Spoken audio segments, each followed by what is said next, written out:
देखो रिकॉर्डिंग का मैसेज क्या स्क्रीनशॉट। यस। Yes ma'am. तुम लोगों ने इलास्ट्रेशन 11 के अलावा बाकी इलास्ट्रेशन कंप्लीट कर लिया था, तो 11 बड़ा है तो उसको लास्ट में करेंगे, पहले बाकी छोटा क्वेश्चंस कर लेते हैं जो कि प्रैक्टिकल क्वेश्चंस है, जिसमें पहला ये वाला देखो बोल रहा है SLS infrastructure built and operate 110 kilometer highway on the basis of built operator transfer for a period of 25 years। तो SLS जो है वो एक इंफ्रास्ट्रक्चरल कंपनी है जिन्होंने हाईवे बनाया 110 किलोमीटर लंबा, ठीक है, ये हाईवे बनाया 110 किलोमीटर वाला।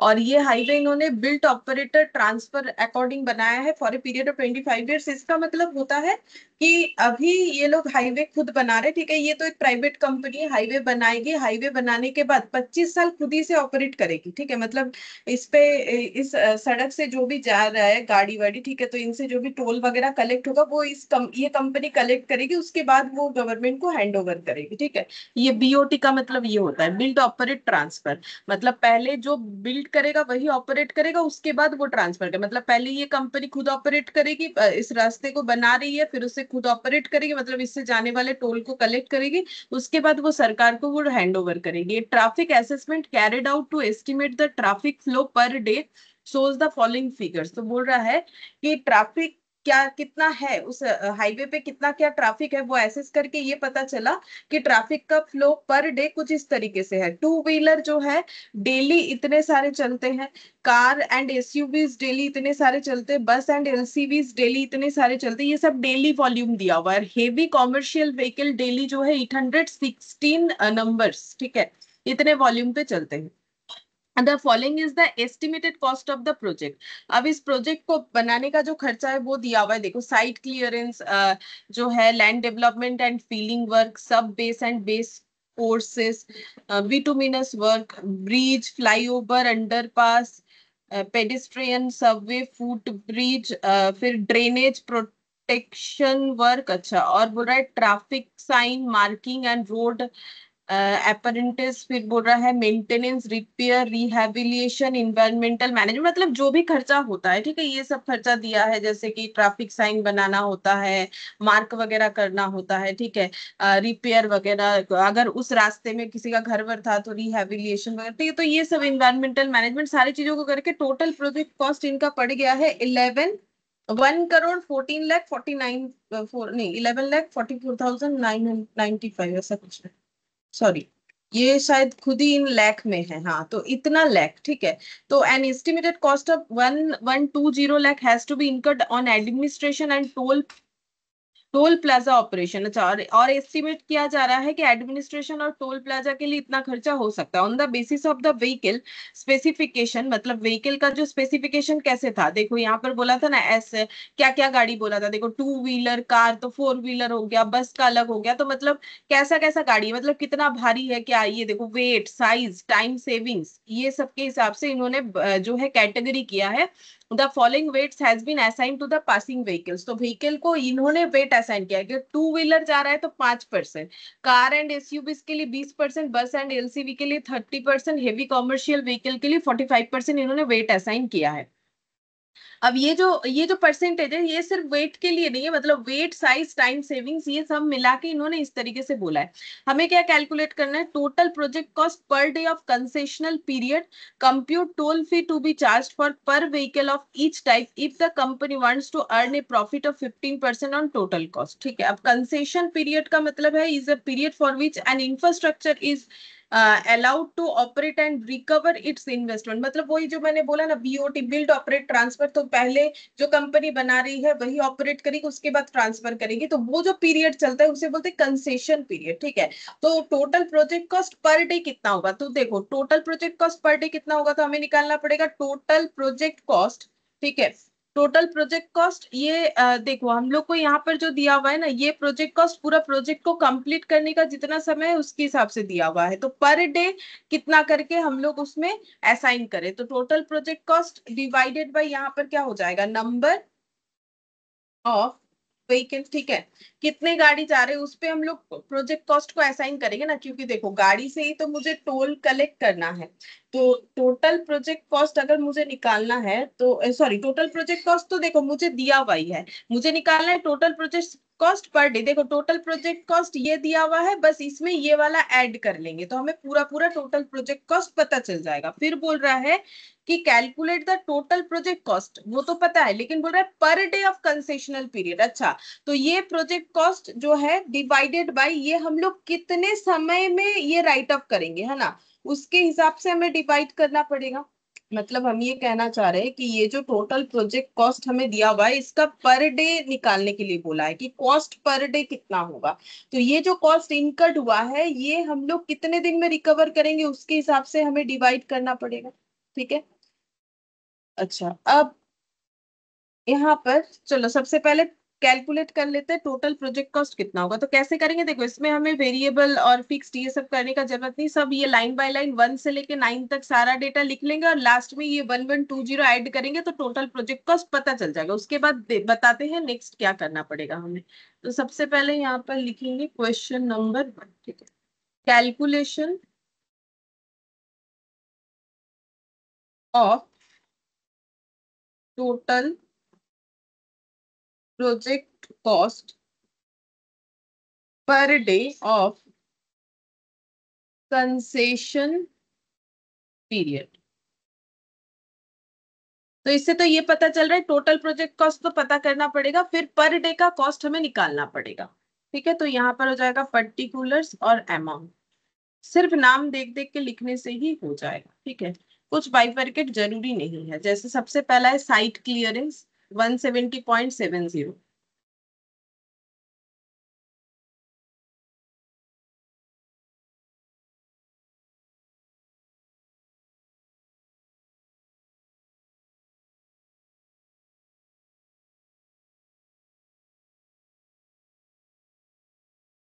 फिर नेक्स्ट दिया हुआ है land development and feeling work.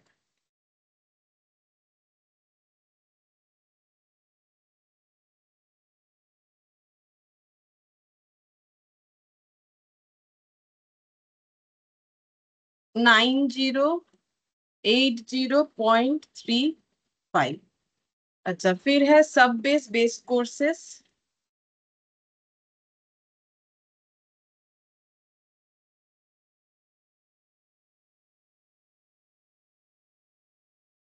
10 to 60.70।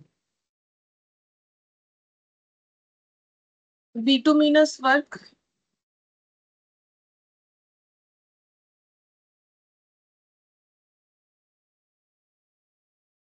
35,070.80।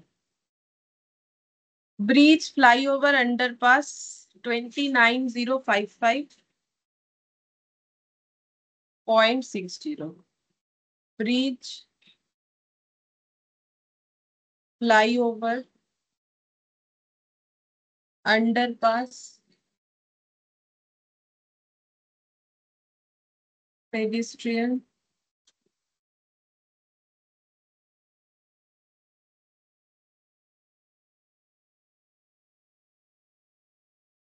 Subway foot bridge.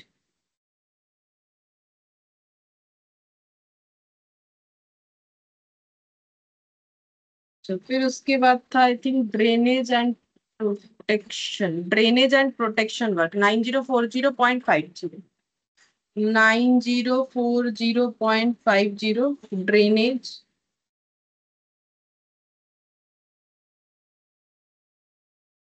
And protection work. Traffic sign marking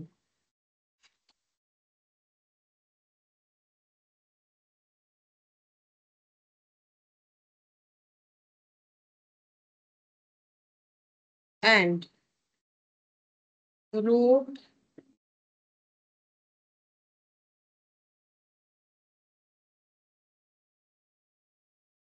maintenance 8 8050 देख लेते हैं। 840500 ठीक है। Maintenance repairing rehabilitation, maintenance repairing and rehabilitation. 12429.50, 12429.60, 1242960 environmental management,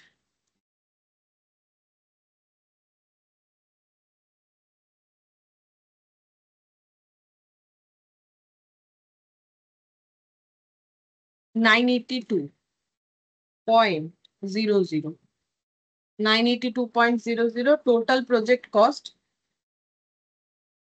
यहाँ पर लिख लेते, किया हुआ है, बस देख देख के लिखना है। टोटल प्रोजेक्ट कॉस्ट, ये इसीलिए लिख ले रहे, चाहे तो हम इसको ऐड करके भी लिख सकते हैं, लेकिन यहाँ टोटल दिया हुआ है, देख देख के लिख लेते। 114,495.25, 11495.25, फिर ऐड हो जाएगा estimated cost for administration and toll plaza cost. तो ऐड करेंगे administration and toll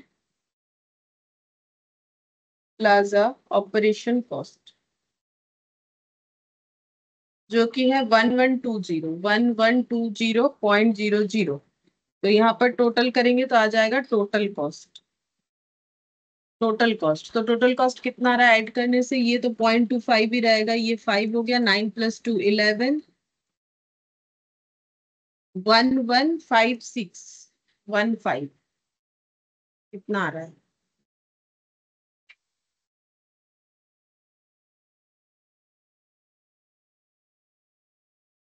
good morning. Good morning ma'am. अब ये जो खर्चा है, ये खर्चा हमें कैसे रिकवर करना है, देखो ये खर्चा तो ये तो देखो जस्ट देख देख के लिखा, ठीक है। अब हम लोग को अगर निकालना है कॉस्ट पर, कॉस्ट पर यहाँ पर बोला है पर डे ऑफ कंसेशन पीरियड, ठीक है। तो मुझे यहाँ पर डिवाइडेड बाय कंसेशन पीरियड करना पड़ेगा। तो ये खर्चा जो है हमें रिकवर करना है पूरे अपने कंसेशन पीरियड में, ठीक है। तो फिर पूरे कंसेशन पीरियड में एक एक दिन का कॉस्ट कितना होगा, तो पूरा कंसेशन पीरियड कितने दिन का है, तब हमें ये निकालना चाहिए। कंसेशन पीरियड का मतलब जितने पीरियड ये खुद ऑपरेट करेगी, उसके बाद जब गवर्नमेंट को हैंड ओवर करेगी, तो कितने दिन ये खुद ऑपरेट करेगी, 25 ईयर्स। तो 25 ईयर्स यानी कितने डेज हो जाएंगे, वही मेरा concession period in a day होगा।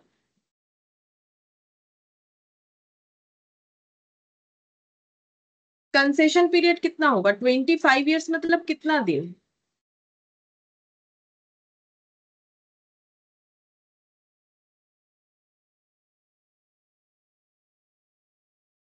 बोलो।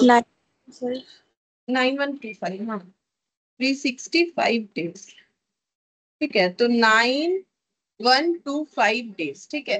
तो अब बोलो कॉस्ट हमें क्या निकालने बोला है, वही लिखेंगे, देखो cost per day of concession period. ये जो कंसेशन पीरियड 25 साल का चलेगा, इसमें एक एक दिन का कॉस्ट कितना होगा, तो पूरे 25, देखो ये खर्चा इन्होंने करके ये रोड बना दिया। अब ये खर्चा ये कैसे निकालेंगे 25 साल में, अब ये कॉस्ट के साथ प्रॉफिट लगा के निकालेंगे। वो तो नीचे हमें दिया ही है, जो कि हमारा टोल पी होगा, कि भाई कौन से गाड़ी से कितना टोल कलेक्ट हो रहा है, तो वो प्रॉफिट के साथ कलेक्ट करेंगे। लेकिन कॉस्ट पता होगा तब ना प्रॉफिट जोड़ेंगे। तो इन्होंने जो 15% प्रॉफिट जोड़ने का बात किया है, तो मुझे कॉस्ट पता होगा तब ना उसमें 15%, तो कॉस्ट पर डे कितना करके होगा, फिर उस पर प्रॉफिट लगाएंगे 15%। तो ये पूरा खर्चा मुझे रिकवर करना है इतने दिन में, ठीक है। तो फिर एक एक दिन में कितना करके कॉस्ट रिकवर करना है, रुपीज इतना डिवाइडेड बाई इतना डेज करके बताओ कितना होता है।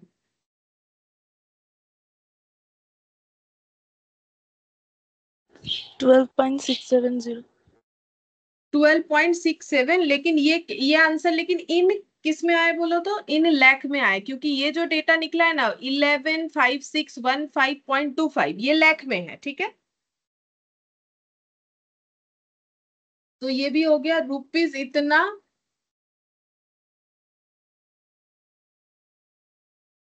Lakh per day. ठीक है, ये पहला क्वेश्चन का आंसर हो गया। सेकंड में हम लोग को कैलकुलेट करने बोला है कि कंप्यूट टोल फी। अब टोल फी का मतलब इस कॉस्ट में प्रॉफिट जुड़ना चाहिए। अब प्रॉफिट क्वेश्चन हमें बताएगा, ठीक है। Fee to be charge per vehicle of each type if the company wants to earn a profit of 15% on total cost. अगर टोटल कॉस्ट में 15% प्रॉफिट अर्न करना है तो कंपनी को कितना करके कलेक्शन करना चाहिए। ठीक है, तो चलो कैसे करके कैलकुलेट करेंगे, तो यहाँ पर लिखते हैं कंप्यूटेशन ऑफ टोल फी। ठीक है, तो यहां पर हो जाएगा cost to be recovered per day equal to cost per day of concession period plus 15% profit on cost. ठीक है, मतलब मुझे अगर मेरा कॉस्ट को रिकवर करना है, मतलब मेरा सेल वैल्यू, ठीक है। अब ये कॉस्ट को रिकवर करना है, ऐसे भी लिख सकते हो या फिर टोल फी भी लिख सकते हो। ऐसे करके टोल फी इक्वल टू, ठीक है, मतलब ये और मैंने स्लैश लगा दिया। ठीक है, तुम लोग जो चाहो लिख सकते हो, या तो लिख सकते हो टोल फी और ये लिख सकते हो toll fee equal to cost per day of concession period, क्योंकि कंसेशन पीरियड में ही तो ये अपना टोल चार्ज कर रहे हैं। ठीक है, तो वही हमें निकालने बोला है। तो cost per debt plus 15% profit on cost. तो कॉस्ट पर डे हम लोग निकाल चुके हैं, जो कि हम लोग का 12.67 लाख, यानी 12.67 लाख मतलब पूरा डेटा लिखेंगे तो कितना हो जाएगा, 12 लाख समथिंग होगा शायद। चेक करते हैं।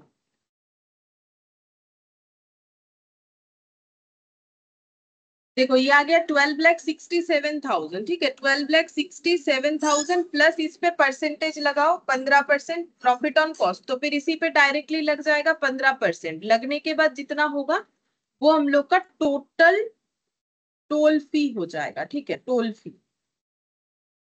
टोटल इतना होगा पूरे 25 सालों का। ठीक है,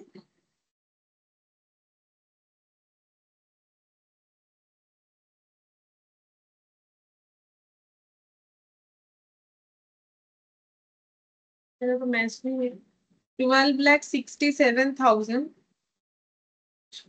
इंटू 15%, ये जितना भी आ गया कितना रहा, 14,57,50। अच्छा ठीक है, हाँ यही आना चाहिए, ये आ रहा है। तो ठीक है, तो ये हम लोग का हो गया टोल फी। अब ये टोल फी हम लोग पूरा 25 सालों में कलेक्ट करेंगे। ठीक है, लेकिन हम लोग को निकालने बोला है टोल फी पर व्हीकल। ये देखो compute toll fee to be charge per vehicle, लेकिन एक एक फॉर ईच टाइप, मतलब अलग अलग टाइप का व्हीकल है, तो कौन से व्हीकल से कितना टोल फी कलेक्ट करेंगे ये बताना है। तो ये हम लोगों ने क्या निकाला कि पूरे 25 सालों में हम लोग टोटल इतना टोल फी कलेक्ट करेंगे। तो मुझे निकालना है कॉस्ट पर,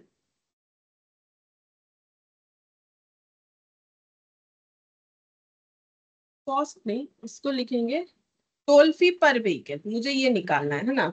मुझे निकालना है टोल फी पर vehicle.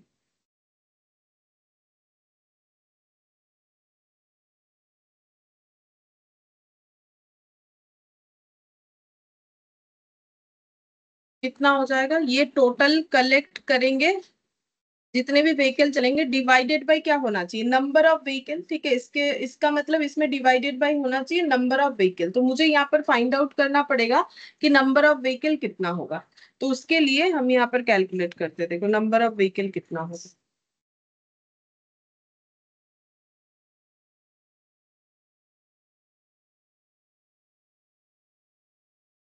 Calculation of number of vehicle.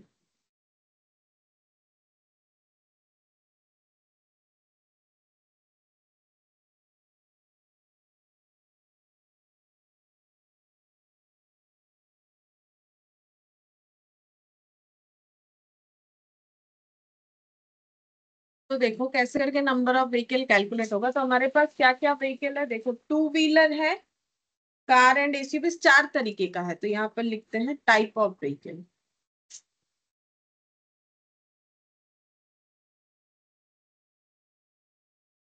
Two wheeler, car and SUV, bus and एलसीवीज, बस एंड एलसीवी और heavy commercial vehicle, heavy commercial vehicle.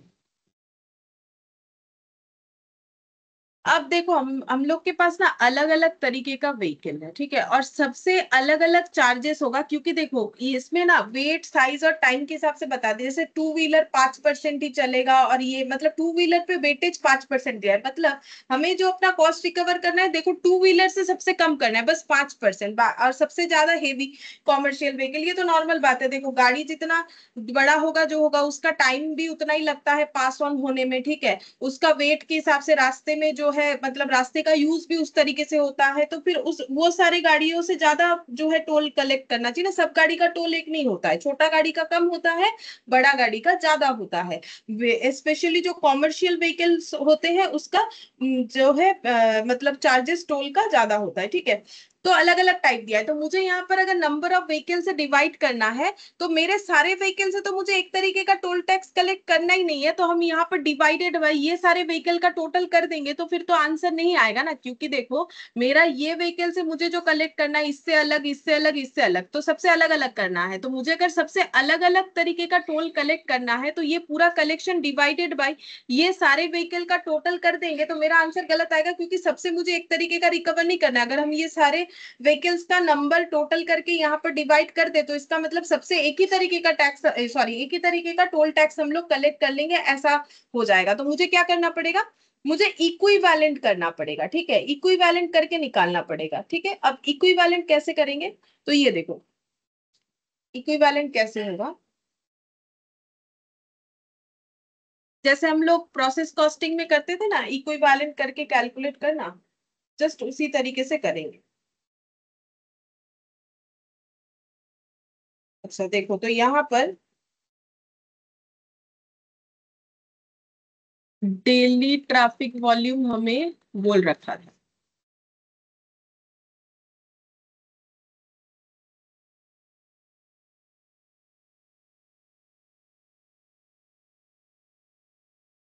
कहाँ चला गया, हाँ ये रहा। डेली ट्रैफिक वॉल्यूम सबका अलग अलग बोल रखा है, ठीक है, वो भी लिख लेते हैं। डेली वॉल्यूम, ठीक है, डेली वॉल्यूम क्या है, टू व्हीलर 44,500, इतने सारे चलते हैं, ठीक है। ये 3450, उसके बाद 1800 और 816। और इसका अगर हम लोग वेटेज देखें, मतलब ये सारे क्वांटिटी को कि कितने कितने व्हीकल चलते हैं, इसको अगर वेटेज प्रोवाइड करें, तो वेटेज कुछ इस तरीके से आ रहा है, 5%, 20%, 30%, 45%, 5%, 20%, 30%, 45%, तो टोटल कितना हो जाएगा, ये हो जाएगा 100%, ठीक है।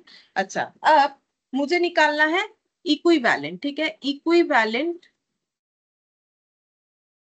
To wheeler, equivalent to two wheeler. हम टू व्हीलर के साथ इक्विवेलेंट कर रहे हैं, इसका रीजन भी हम बता देंगे, पहले कर लेते हैं टू व्हीलर के साथ इक्विवेलेंट।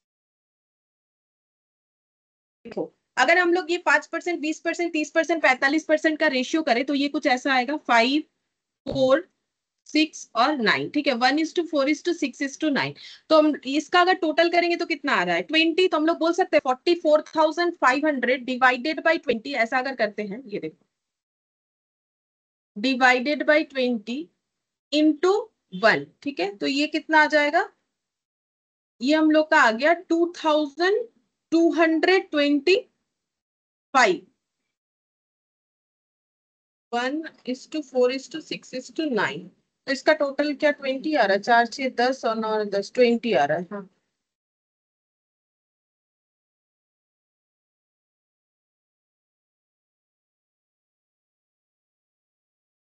20 आ रहा है, तो 2,225, फिर इसमें अगर हम 20% ऐसे भी कर सकते हैं, या फिर और एक तरीके से भी कर सकते हैं, एक सेकेंड हम थोड़ा आसान तरीका देख रहे हैं, इससे भी हो जाएगा।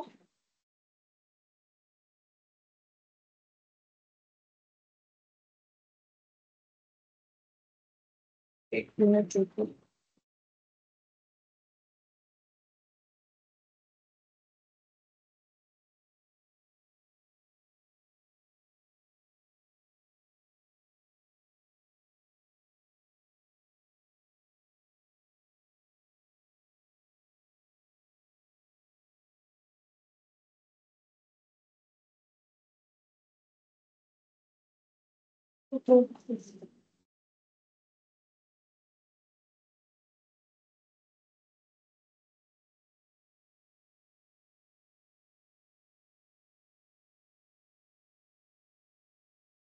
इसको अगर हम लोग वन के बेसिस पे करेंगे तो क्या नहीं होगा?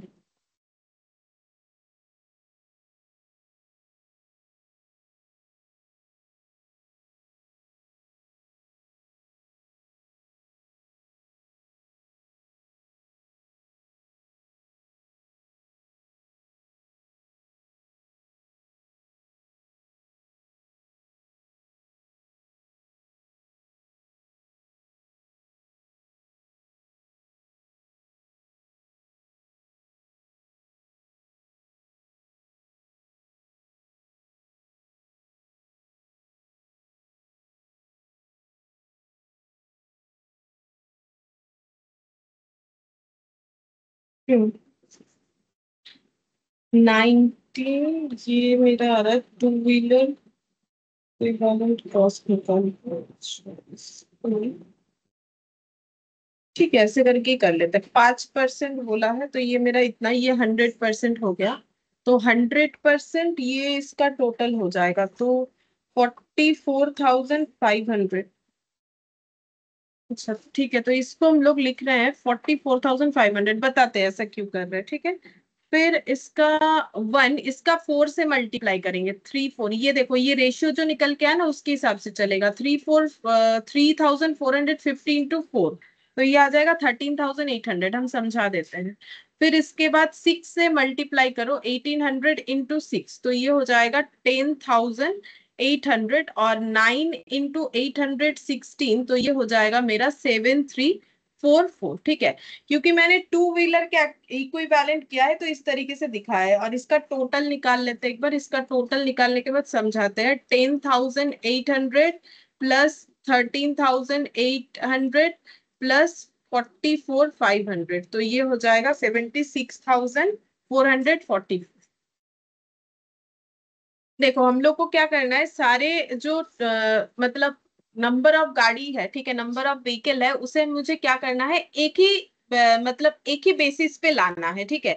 क्योंकि सबसे हम लोग जो है कलेक्शन, ताकि अगर हम लोग डिवाइड करें तो नंबर ऑफ व्हीकल मेरा सब इक्वल होना चाहिए, क्योंकि सबसे कलेक्शन अलग अलग है, तो हम सबको इक्विवेलेंट करें। मतलब हम ये बोलना चाह रहे हैं कि 44,500 two wheeler is equivalent to one, ठीक है। क्योंकि ये परसेंटेज, या फिर इज इक्विवेलेंट टू 5%, ऐसे ही मान सकते हो। ये तो शॉर्टकट कर दिया तो 1:4:6:9 हो गया। मतलब अगर 44,500 टू व्हीलर चलता है तो ये इक्विवेलेंट टू वन होता है, ठीक है। तो इसका मतलब वन, तो 3,450 अगर नंबर ऑफ कार चल रहा है, इसे मुझे अगर टू व्हीलर के साथ इक्विवेलेंट करना है तो वो कितना होगा। तो एक टू व्हीलर मतलब 1/44,500 हो गया, ठीक है। अब कार और एसयूवी का वेटेज कितना है, 4, तो वन मतलब इतना है, तो 4 मतलब कितना होगा, इस तरीके से हमें कैलकुलेट करना पड़ेगा। या फिर हम लोग ऐसे बोल सकते हैं कि अगर एक एक टू व्हीलर का मतलब, ऐसे एक टू व्हीलर का मतलब अगर इतने सारे गाड़ी है तो चार टू व्हीलर का मतलब कितने सारे, मतलब चार टू व्हीलर मतलब कितना हो जाएगा। मतलब अगर वन इक्विवेलेंट टू 44,500 है, ठीक है, तो फिर 4 इक्विवेलेंट करेंगे तो कितना आ जाएगा। तो 4 के साथ इक्विवेलेंट करेंगे तो ये देखो हम लोग का आ जाएगा 4 इंटू 3,450 इंटू 4, ठीक है। ये इसके साथ वेटेज मल्टीप्लाई हो जाएगा। या फिर 20% भी करोगे तो भी सेम आंसर आएगा, मुझे जितना लग रहा है। 3,450 इंटू 20%, नहीं तब 690 आ जाएगा। नहीं, मुझे रेशियो करके ही करना पड़ेगा, डायरेक्टली इसके साथ नहीं होगा। अच्छा, और एक तरीके से देखते हैं, एक बार इसका टोटल करके देखें कितना आ रहा है। 44,500 प्लस 3,450 प्लस 1,800 प्लस 816, तो ये आ गया 50,566, ये 50,566 आ रहा है। अगर हम लोग इसको यूनिटरी मेथड में बोले तो ये अगर 100% के बराबर है, ठीक है, तो फिर 5% मतलब ये ऑटोमेटिकली ये निकल के आ जाएगा। नहीं, इसमें भी नहीं है। 50,566 डिवाइडेड बाई 100 इंटू 5। नहीं, ऐसे नहीं आए। अच्छा,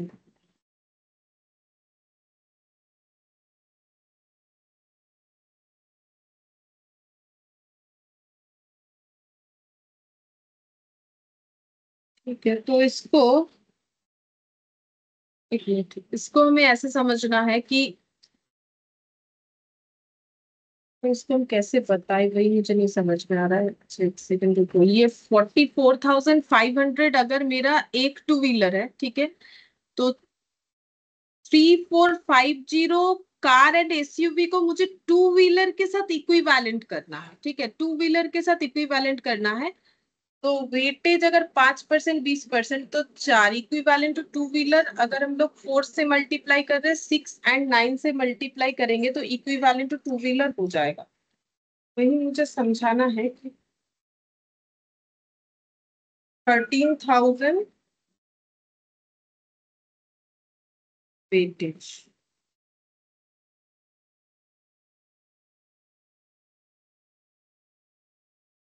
तो कैलकुलेशन 44,500 टू व्हीलर का रेशियो अगर 1 है तो ये 10।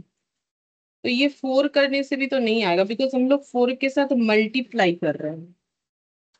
डिवाइडेड बाय, एक सेकेंड, ये देखते हैं। 5566 divided by 10 into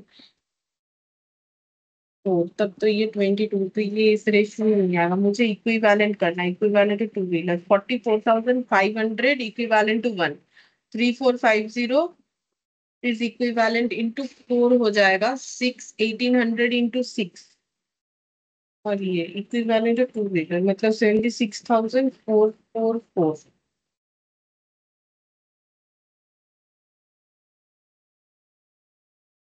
equivalent 76,444 total equivalent two wheeler आ गया। बट ये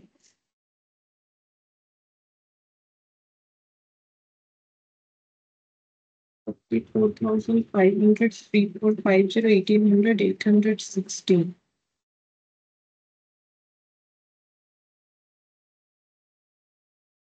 1 के साथ मल्टीप्लाई 4, 6 और 9, ठीक है, मैंने रेशियो कर लिया। बट 4 गुना इसका परसेंटेज जहाँ लिखा है वो एक बार पढ़ना चाहिए। On the basis of the vehicle specification, weight, size, time savings, the following weightage has been assigned to the passing vehicle. Two wheeler का वेट है 5%, तो कार एंड एसयूवी का है 20%। अच्छा, मतलब हम लोग ऐसा बोल सकते हैं कि अगर ये 5% टू व्हीलर का वेट है तो 20% कार एसयूवी चलने का मतलब कितने सारे टू व्हीलर चलना? 5%, 5%, 5%, 5%, ऐसा सोचना पड़ेगा, ठीक है। मतलब अगर मुझे टू व्हीलर के साथ ही इक्विवेलेंट करना है तो हम ये बोल सकते हैं कि अगर मेरा 5% टू व्हीलर चलता है तो कार एंड एसयूवी 20% का मतलब हम लोग बोल सकते हैं कि 4 बार टू व्हीलर चल रहा है, मतलब 4 वेटेज का मतलब 5%, 5%, 5%, 5%। और बस एसयूवी का अगर देखोगे तो ये मुझे कितना बार लिखना पड़ेगा? 6 बार लिखना पड़ेगा, ठीक है। मतलब इसको ऐसे समझना पड़ेगा। देखो, ऐसे समझना पड़ेगा। हम लोग ये बोल सकते हैं कि टू व्हीलर 5% चल रहा है तो कार एसयूवी 20% का मतलब 5%, 5%, 5% एंड 5%, मतलब 4 टाइम्स 5% टू व्हीलर चल रहा है। 4, इसको ऐसे लिखेंगे, 4 टाइम्स 5% टू व्हीलर चल रहा है, बिकॉज टू व्हीलर का वेटेज 5% है। मुझे सारी चीज को टू व्हीलर में कन्वर्ट करना है, और ये हो जाएगा 6 टाइम्स 5% टू व्हीलर चल रहा है, ठीक है। और हेवी कॉमर्शियल का कितना हो जाएगा? 9 टाइम्स 5% टू व्हीलर चल रहा है। मतलब हेवी कॉमर्शियल व्हीकल को मुझे अगर टू व्हीलर में ट्रांसफर करना है, मतलब हम लोग बोलेंगे कि 9 टाइम्स टू व्हीलर चल रहा है। तो इसीलिए देखो 4, 6 और 9 से मल्टीप्लाई करना पड़ेगा। 4, 6 और 9, ठीक है, तो इक्विवेलेंट टू टू व्हीलर हो जाएगा, ठीक है। ये ऐसे समझना पड़ेगा। तो मुझे एक बार बताओ, क्या हम समझा पाए ये वाला चीज जो हम अभी तक नहीं कर पा रहे थे? ठीक है, कैसे बोले वो मुझे नहीं समझ में आ रहा था।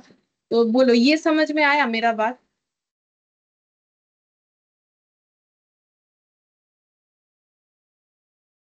Yes ma'am. हम्म? ये जो 5% वाला कंसेप्ट समझ में आया? क्यों 4, 6 और 9 से मैंने मल्टीप्लाई किया, फिर टू व्हीलर ही क्यों किया वो हम बता देते हैं। पहले बोलो, ये समझ में आ गया सबको? हाँ मैम। ठीक है सर।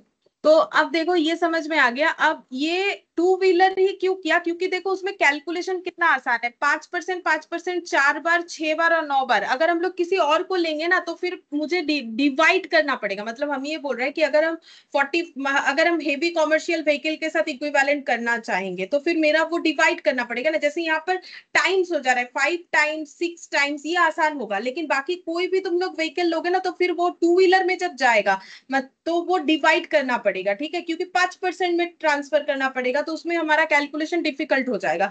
तो हमेशा जो कम परसेंटेज होता है इक्विवेलेंट करना हो तो उसके हिसाब से चलना चाहिए। ठीक है, तो फिर ये 76,444 नंबर ऑफ व्हीकल्स जो है, ये मतलब इससे हम लोग एक ही तरह का कलेक्ट कर सकते हैं टोल। क्यों? क्योंकि ये सभी मेरा टू व्हीलर के साथ मैंने बराबर कर दिया। ठीक है, तो इतने सारे व्हीकल चलने का मतलब टोटल जो व्हीकल चल रहा है ये सभी से अगर हम लोग एक ही तरह का टोल टैक्स कलेक्ट करेंगे तो फिर मेरा आंसर सेम ही आएगा। क्यों? क्योंकि मैंने ये सभी को जो है टू व्हीलर में, क्योंकि मुझे तो टोटल कलेक्शन से मतलब है। टोटल कलेक्शन मेरा इतना है तो पर व्हीकल से कितना है मुझे तो पहले पर व्हीकल निकालना पड़ेगा। उसके बाद हम निकाल सकते हैं कि टू व्हीलर से कितना कलेक्ट करेंगे। ठीक है, पहले पर व्हीकल निकाल लेते हैं। तो टोटल 76,444 यूनिट्स या इतने सारे व्हीकल से हम लोग कितना कलेक्ट कर सकते हैं, डिवाइड करके बोलो।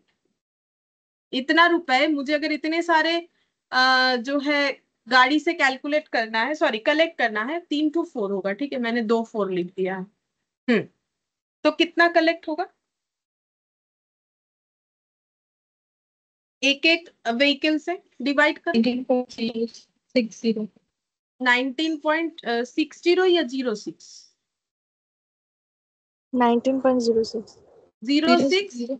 हाँ, पर इक्विवेलेंट व्हीकल। अच्छा, 060 आ रहा है। ठीक है, मैंने 2 डिजिट लिया है इतना। ठीक है, हर एक व्हीकल से हम लोग इतना करके कलेक्ट करेंगे, एक एक व्हीकल से इतना करके कलेक्ट करेंगे। बट हमें ये नहीं बोला है कि बोलो पर व्हीकल से, बोला है इंडिविजुअली बताने के लिए ईच टाइप ऑफ व्हीकल से कितना कलेक्ट करेंगे।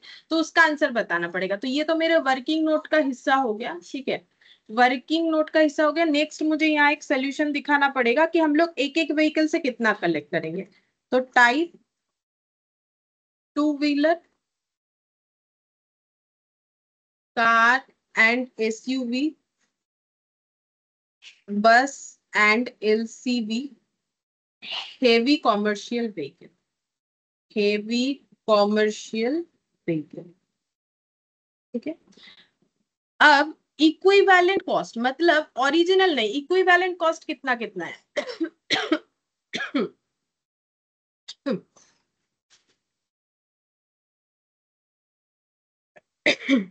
हैंग करते हैं।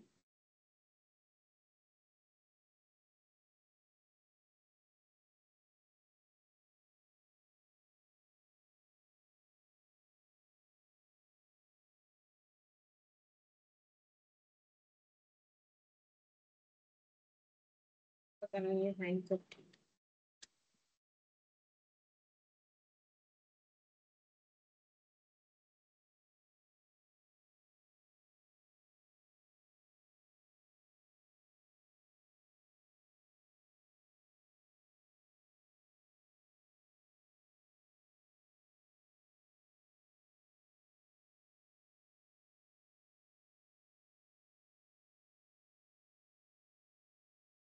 अभी तक हैंग होता है।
ठीक है, तो हेवी कॉमर्शियल व्हीकल, और यहाँ पर इक्विवेलेंट कॉस्ट लिखते हैं जो कि हम लोग का निकल के आया है। ठीक है, तो 19.06 ये सभी के लिए अप्लाई है, चाहे वो टू व्हीलर हो, ठीक है, चाहे वो कार एंड एसयूवी हो,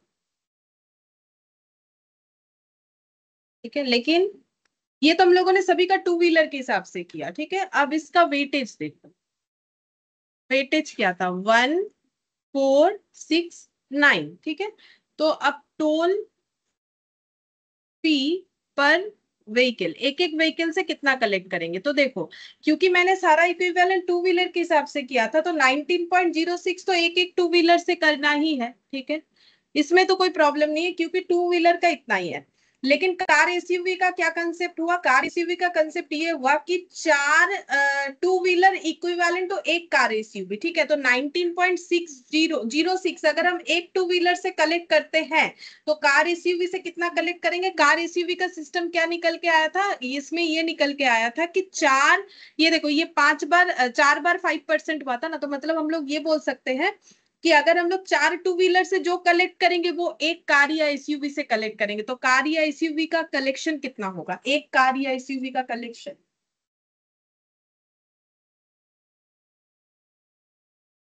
वही जो समझाए उसी कंसेप्ट से तो करना है। देखो मैंने यहाँ पर क्या बोला कि 5%, 5%, 5%, 5%, ठीक है। तो ये इक्विवेलेंट टू व्हीलर, तो एक 5% टू व्हीलर से लिए कलेक्ट 19.06, इसके लिए 19.06, इसके लिए 19.06, इसके लिए 19.06, ठीक है।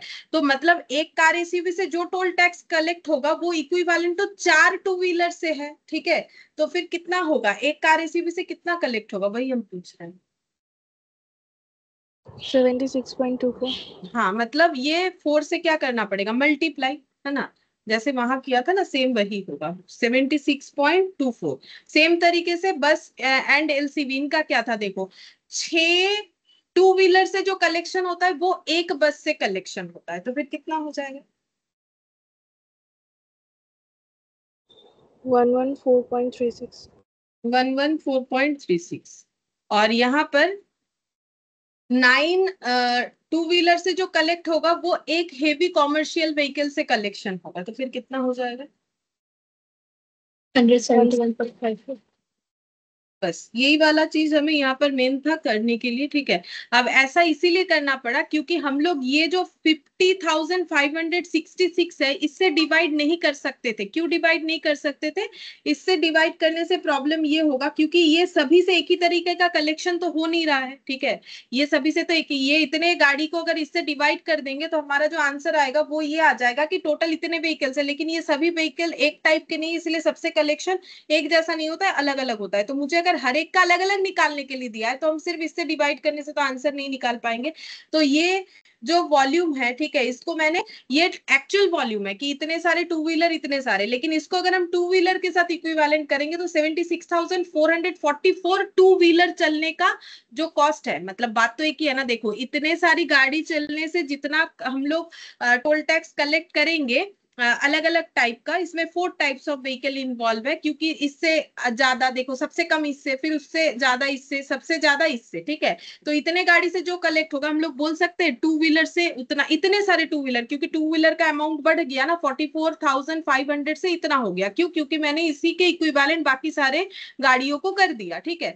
तो इसका मतलब इतने सारे गाड़ी से टोल टैक्स कलेक्ट होने का मतलब है इतने सारे टू व्हीलर से जो कलेक्ट होगा वो दोनों बराबर है, ठीक है। इतने सारे टू व्हीलर से जो टोल टैक्स कलेक्ट होगा इज इक्विवेलेंट विथ इतने सारे number of different type of vehicle, ठीक है। तो ये दोनों बात अगर बराबर है, क्योंकि मैंने इक्विवेलेंट कर लिया, कैसे किया, टू व्हीलर को टू व्हीलर ही रखा और बाकी सारी चीजों को टू व्हीलर में ट्रांसफर किया। कैसे किया, मुझे परसेंटेज और वेटेज दिया हुआ था, तो यहाँ पर 5% अगर टू व्हीलर का वेटेज है तो कार एसयूवी का अगर 20% वेटेज है मतलब वो 4 टाइम्स ऑफ टू व्हीलर हो गया। तो ऐसे करके मैंने 4 times of two wheeler, 6 times of two wheeler and 9 times of two wheeler करके total number of two wheeler मैंने कैलकुलेट कर लिया। तो इनसे कलेक्शन और इनसे कलेक्शन बराबर होता है, तो मैंने ये जो डिवाइड किया 7644, तो ये मेरा निकला कि टू व्हीलर व्हीकल से हम लोग 19.06 करके कलेक्ट करते हैं एक एक टू व्हीलर से। तो एक टू व्हीलर से अगर इतना कलेक्ट करते हैं तो 4 टू व्हीलर से, अब 4 क्यों हुआ, क्योंकि ये 4 टाइम्स हो जा रहा है कार एंड एसयूवी,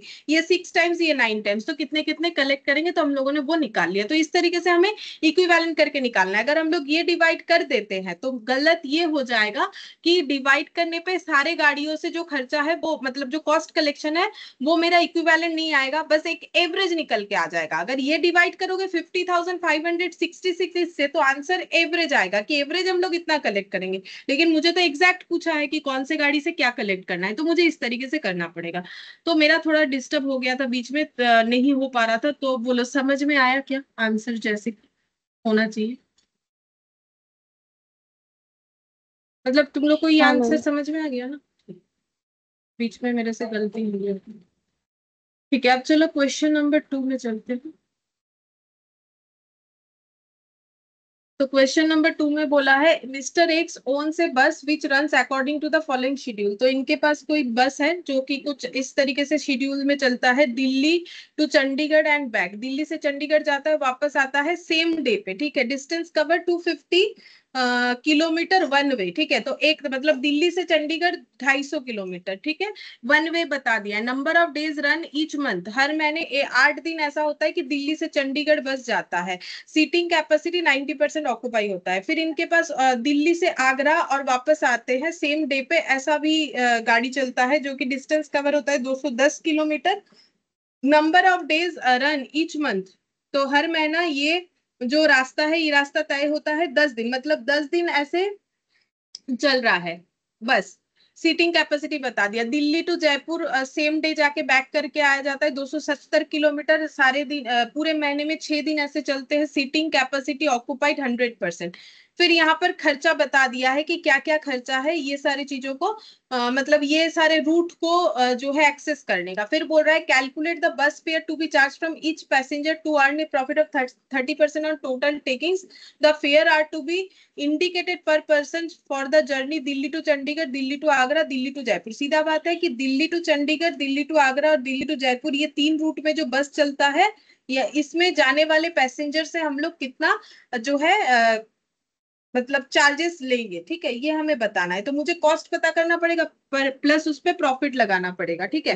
तो कॉस्ट पर किलोमीटर, तो मुझे फिर प्रॉफिट भी मिल जाएगा। तो मुझे टोटल किलोमीटर भी निकालना पड़ेगा कि कितना किलोमीटर जो है ये सारे रूट पे बस कितना किलोमीटर चलता है। और देखो सारा खर्चा मुझे लग रहा है मंथ के हिसाब से दिया है, नहीं पता नहीं, पर मंथ, हाँ पर मंथ पर एनम मिला के दिया है। बट मेरा जो ये डिस्टेंस जो चल रहा है ना, मतलब ये दिल्ली से चंडीगढ़, दिल्ली से आगरा और दिल्ली से जयपुर, ये सब जो है मंथ के हिसाब से दिया है, ठीक है। तो मुझे पूरा क्वेश्चन इसका मतलब मंथ के हिसाब से ही सॉल्व करना चाहिए। तो यहाँ पर लिखते हैं कि अगर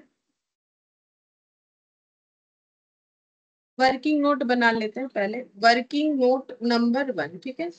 total distance covered, total distance covered in a month, एक महीने में कितना डिस्टेंस कवर होता है, ठीक है। तो एक महीने में कहाँ कहाँ जाते हैं, दिल्ली टू चंडीगढ़, दिल्ली टू आगरा और दिल्ली टू जयपुर, ठीक है। अच्छा, अब हम लोग कैसे निकालेंगे, तो देखो दिल्ली से चंडीगढ़ जो है वो 250 किलोमीटर है, तो बोलो 250 किलोमीटर एक दिन में कितना किलोमीटर जर्नी करना पड़ता है।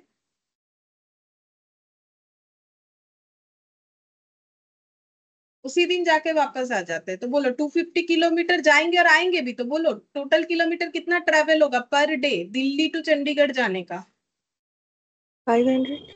500, 250 इंटू 2, और ऐसा एक दिन में होता है, तो 8 दिन में कितना होगा, क्योंकि 1 मंथ में 8 डेज जो है दिल्ली टू चंडीगढ़ जाया जाता है, तो कितना हो जाएगा। 4000। हाँ, इंटू 8 डेज, तो 4000 किलोमीटर पर मंथ, ठीक है।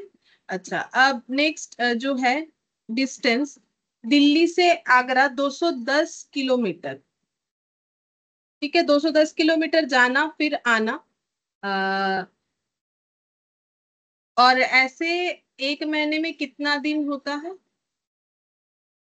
ये एक दिन का हो गया 10 दिन, इंटू 10 डेज, तो ये कितना बन रहा है, और ये 270 का। हाँ बोलो। 4,200. 4,200 किलोमीटर पर मंथ हो गया। और ये लास्ट जो दिल्ली टू जयपुर है, ऐसा सारे महीने में 6 दिन चलता है, ठीक है, तो 6 days। तो कितना हो जाएगा? 12 to 470 कितना है? 3,240. तो टोटल कर लो एक बार, कितना हो रहा है? मंथली कितना किलोमीटर ट्रैवल होता है? 11,440. 11,440 किलोमीटर पर मंथ चलते हैं, ठीक है। अब पैसेंजर है तो मुझे पैसेंजर किलोमीटर भी तो निकालना चाहिए। पैसेंजर किलोमीटर पर मंथ,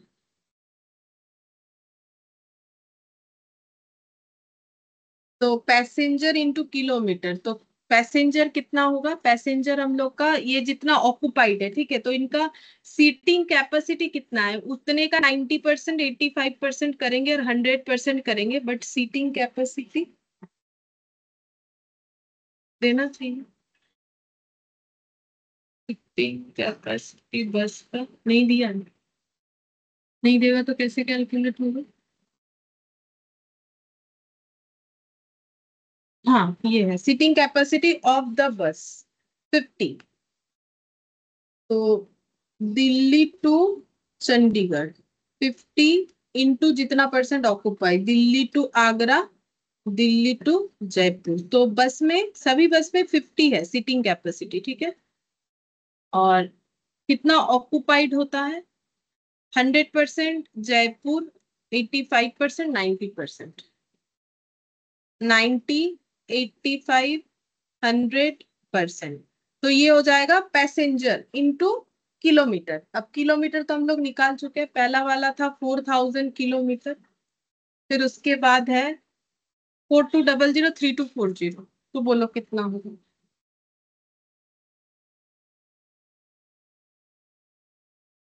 इतना पैसेंजर किलोमीटर कितना हो रहा है? 45 One, इंटू 1 लाख। one, तारपर 1,78,500, 1,78,500, ठीक है। फिर उसके बाद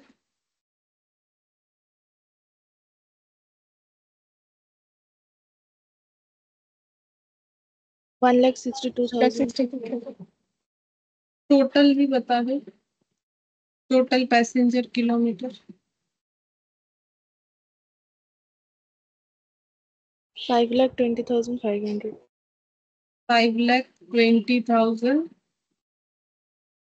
5,20,500 पैसेंजर किलोमीटर, ठीक है। अच्छा, बस फेयर निकालना है तो उसके पहले हमें सारे खर्चे लिखने पड़ेंगे।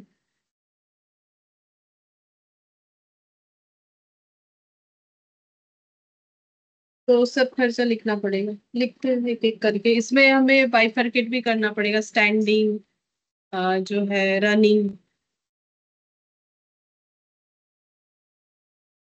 कैलकुलेशन ऑफ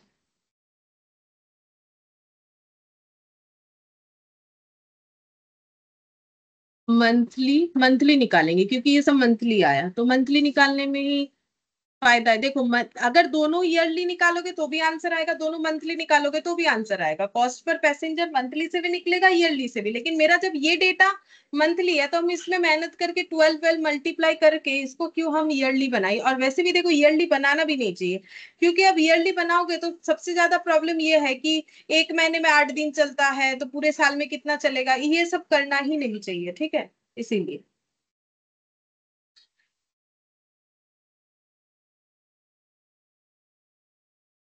पर्टिकुलर्स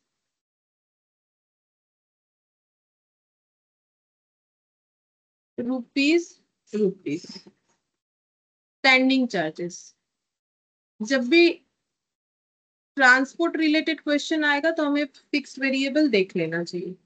अच्छा, स्टैंडिंग और वेरिएबल सबसे पहले देखते, बोल रहा है कि कॉस्ट ऑफ द बस, ये तो नहीं आएगा, इसका डेप्रिसिएशन आएगा। तो कॉस्ट ऑफ द बस, इसका मतलब मुझे यहाँ पर डेप्रिसिएशन लिखना पड़ेगा, तो डेप्रिसिएशन लिखेंगे। तो डेप्रिसिएशन कितना होगा, तो बस का कॉस्ट दे दिया है उसके हिसाब से होना चाहिए। अब कौन सा मेथड लगेगा डिपेंड करता है क्या डेटा गिवन है। तो डेटा देखते हैं क्या गिवन है यहाँ पर। Salary salary salary, insurance, diesel, road tax, depreciation of the bus 20% per annum, तो इसके ऊपर लगाएंगे 20%, तो ये ईयरली निकल जाएगा।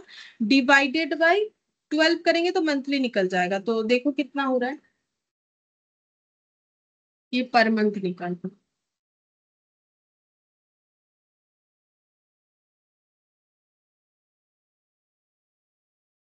20,000,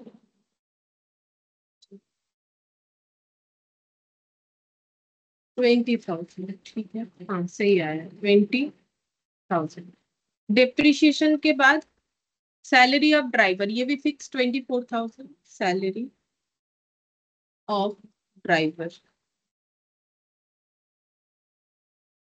24,000, salary of conductor 21,000, salary of conductor 21,000। अच्छा, ये भी फिक्स्ड हो जाएगा। Salary of part time accountant, salary है तो फिक्स्ड है क्योंकि ये सब गाड़ी चलने पे डिपेंड करता ही नहीं है, गाड़ी चले या ना चले ये सब खर्चा तो हमें देना पड़ेगा। Salary of part time accountant,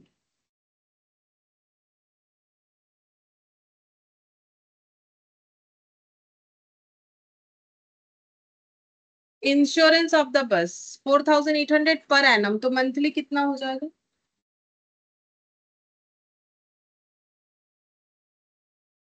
divided by 12 कितना हो जाएगा, 400 या 4,000, कितना हो रहा है, 400 हो रहा है। अच्छा ये फिक्स्ड हो गया। रोड टैक्स फिक्स्ड हो जाएगा 15,915 पर एनम, तो ये थोड़ा डिवाइड करके बता दो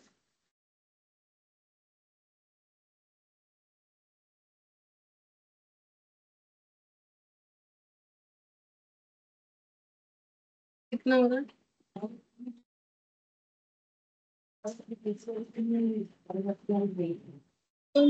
1,326.25. 1,326.25 ठीक है, रोड टैक्स हो गया। अच्छा, ऑयल ऑयल का खर्चा रनिंग में चला जाएगा। परमिट फी, ये यहीं पर आ जाएगा फिक्स्ड।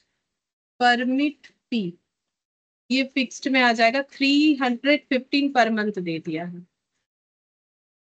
अच्छा, और क्या है, और है डिप्रिशिएशन निकाल के, सीटिंग कैपेसिटी यूज हो चुका है।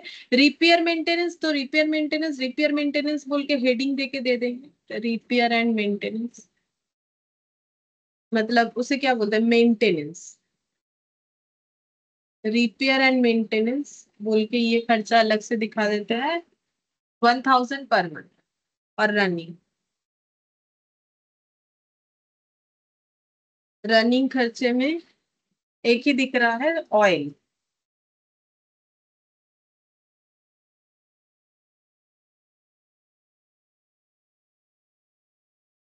लुब्रिकेटिंग ऑयल, तो इसका खर्चा कितना है, ये है 10 पर 100 किलोमीटर, 100 किलोमीटर जाने का 10 रुपए, तो 1 किलोमीटर जाने का कितना हो जाएगा, 10/100, 10/100। और पूरे मंथ में बस कितना किलोमीटर चलता है, तो बस चलता है 11,440, तो इंटू 11,440, तो कितना आ जाएगा, ये कैलकुलेट हो गया 1,144. 1144, ठीक है। तो और क्या है, डीजल डीजल डीजल का भी यहाँ पर आएगा। डीजल का खर्चा कैसे कैलकुलेट करेंगे, डीजल है 4 किलोमीटर पर लीटर एट 56 पर लीटर, मतलब 1 लीटर तेल पे 4 किलोमीटर जाते, 1 लीटर तेल का खर्चा है 56 रुपीज, तो 4 किलोमीटर जाने का 56 रुपीज, तो 1 किलोमीटर जाने का 56/4, तो 11,440 किलोमीटर जाने का कितना होगा, बोलो कितना।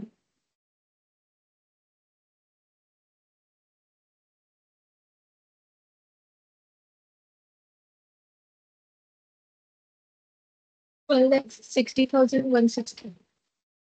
1,60,160.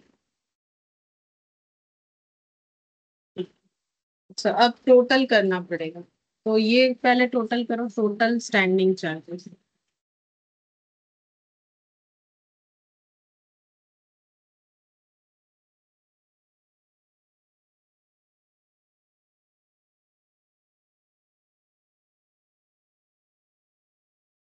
ये 1,000 को इधर आउटर में लिखेंगे।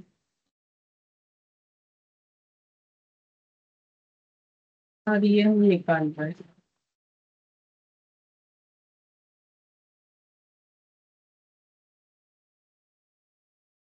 वन लैख 61,304। अब वो कितना आ रहा है? 72,041.23. 72,041.25। 2 करोड़ नहीं, 2,34,345.25। ये हो गया मेरा total cost. Standing, repair, maintenance plus running, ये सब मिला के टोटल कॉस्ट हो गया। अब प्रॉफिट कितना कलेक्ट करना है? 30% ऑन टेकिंग्स। टेकिंग्स मतलब सेल होता है, तो प्रॉफिट हो जाएगा। अच्छा, कुछ और भी बोल रखा है। पैसेंजर से टैक्स लेंगे 20% ऑफ टेकिंग्स, तो वो भी तो लगाना पड़ेगा कॉस्ट, और इस पे टैक्स लगेगा, पैसेंजर टैक्स। पैसेंजर टैक्स, तो फिर पता चलेगा। टैक्स तो मतलब कलेक्ट करके फिर गवर्नमेंट को जमा करना है ना, तो उसके हिसाब से टोटल कॉस्ट आएगा, उसमें हम लोग प्रॉफिट लगाएंगे, तो आ जाएगा टोटल टिकट्स।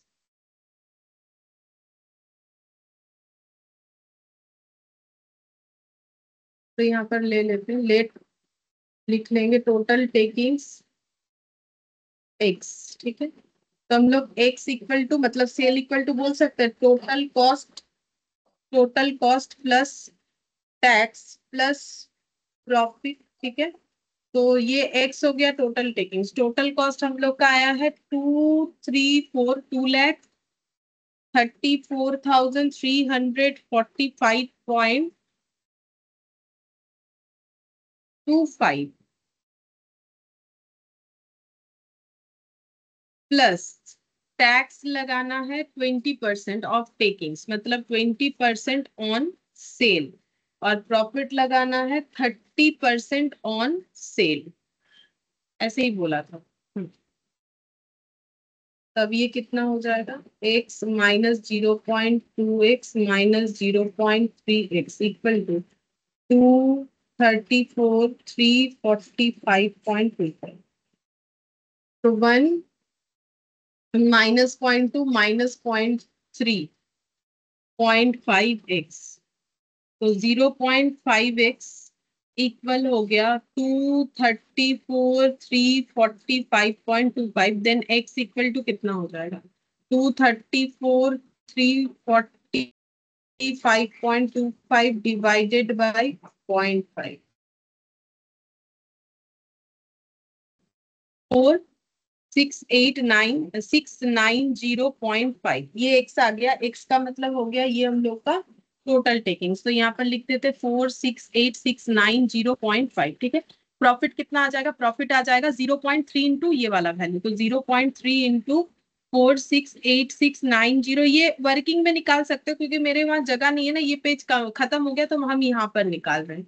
इंटू 0.3, तो ये आ जाएगा 140,140,607.15, ठीक है। पैसेंजर टैक्स आ जाएगा 0.2 इंटू टेकिंग्स 4,686,990.5, तो डिवाइडेड बाय 0.3 इंटू 0.2, 93738 प्लस 234,345.25, 3,28,083.35। अब इस पे ये ऐड करके देखते हैं 140607.15। तो ये आंसर आ गया, ठीक है। तो इसका मतलब ये मैच हो गया। अच्छा, अब हम लोग को ये निकालना है, ये तो निकल गया, टोटल टेकिंग्स भी निकल गया। हम लोग को निकालना है कि एक एक पैसेंजर से हम लोग कितना कितना फेयर कलेक्ट करेंगे। तो पहले निकालते हैं फेयर या रेट पर पैसेंजर किलोमीटर, ठीक है। तो यहाँ पर किलोमीटर के हिसाब से निकलेगा, ठीक है। तो टोटल सेल हो जाएगा 468690.5, ठीक है। और ये कितना किलोमीटर ट्रैवल करने के लिए होगा, पैसेंजर से लेंगे तो डिवाइडेड बाई होना चाहिए पैसेंजर किलोमीटर। तो 5,20,500 पैसेंजर किलोमीटर जाने पे ये सेल कलेक्ट होगा, ठीक है। तो डिवाइडेड बाई 520,500, तो ये हो जाएगा मेरा 0.90 रुपीज, 0.90 पर पैसेंजर किलोमीटर। मतलब एक एक पैसेंजर से 1 किलोमीटर जाने का इतना ही हमें कलेक्ट करना है। अब ये देखना है कि फिर दिल्ली टू चंडीगढ़ जाने का फेयर कितना होगा, आगरा जाने का और जयपुर जाने का, ठीक है। तो ये नेक्स्ट पेज में करनी पड़ेगी। Bus fare to be charged, fare to be charged Delhi to Chandigarh, Delhi to Agra, Delhi to Jaipur. तो 1 किलोमीटर जाने से 0.90 इंटू 0.90 इंटू 0. मैंने यूनिट वगैरह कुछ नहीं लिखा है एग्जाम में, लेकिन लिखना जरूरी होगा। और ये कितना किलोमीटर जा रहे हैं,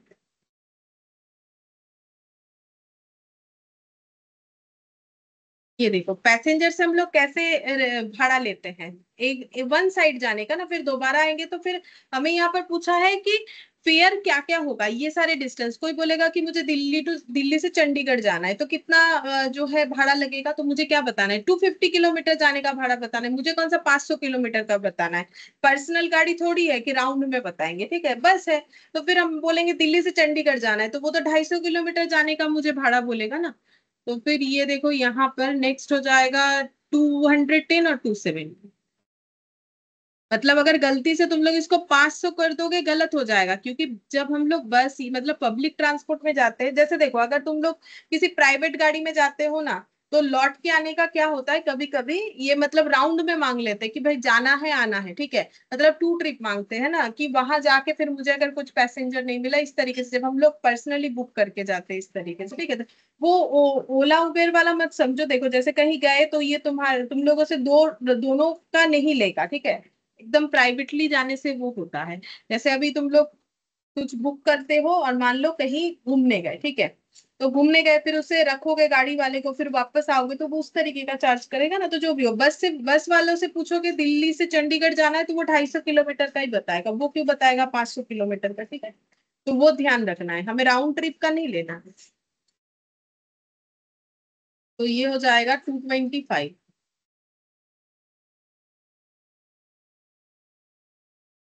189. 100, हाँ, और इसके बाद 243. 43, इतना करके चार्जेस लिया जाएगा।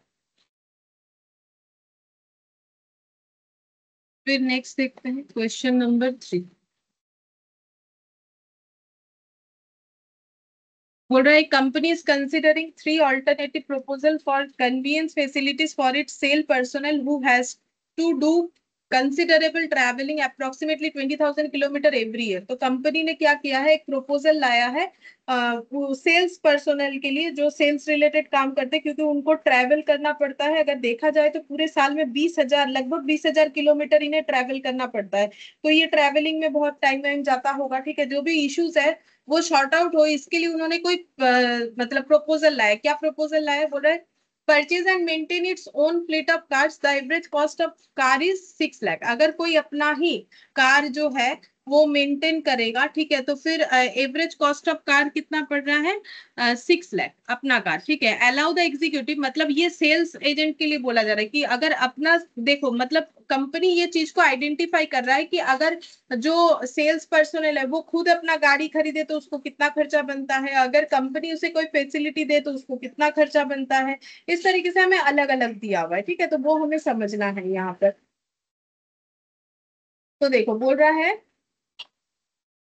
Purchase and maintain its own fleet of cars, average cost आ जाएगा 6 lakh. Allow the executive use his own car and reimburse expenses. अच्छा, ये कंपनी खरीदेगी, इसका मतलब purchase and maintain its own fleet of cars, company अगर खुद ही गाड़ी खरीदेगी, खुद ही मेंटेन करेगी, तो कंपनी का एवरेज खर्चा पड़ जाता है 6 लाख। और अगर एग्जीक्यूटिव को बोलेगी कि अपना कार खरीदो, तो कंपनी क्या बोल रही कि अगर एग्जीक्यूटिव से कार खरीदवाएंगे तो रिम्बर्स करेंगे expenses at the rate of 10 per kilometre and also bear insurance cost. तो कंपनी दो खर्चा बियर कर देगी, बोल रहे कि इंश्योरेंस का खर्चा भी गाड़ी का हम लोग पे करेंगे और 10 रुपए पर किलोमीटर का खर्चा हम लोग देंगे।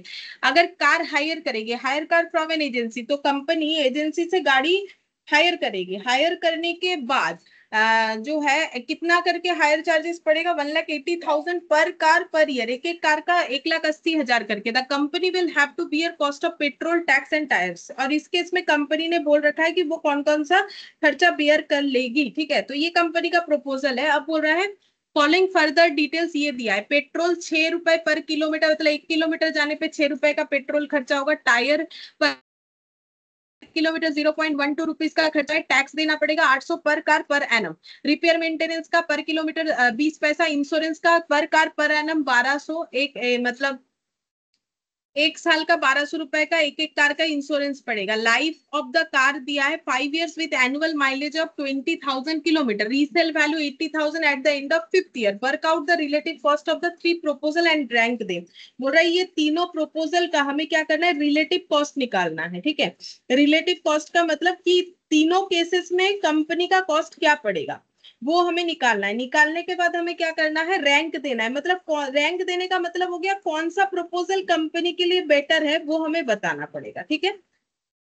तो देखो 3 प्रपोजल है, एक है कि कंपनी खुद अपना गाड़ी यूज करने देगी एग्जीक्यूटिव को, एक है कि उसको गाड़ी खरीदने के लिए बोलेगी, दूसरा है कि किसी कार भाड़े पे देने वाली कंपनी से कार ले लेगी भाड़े पे और जो है अपने एम्प्लॉय लोगों को देगी, ठीक है। ये 3 प्रपोजल है, तो हम लोग ये 3 कॉलम बनाएंगे।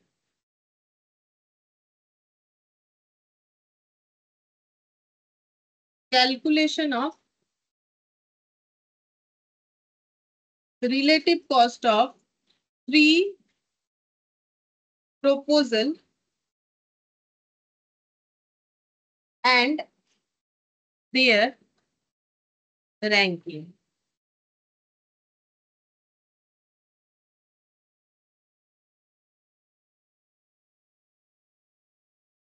Particulars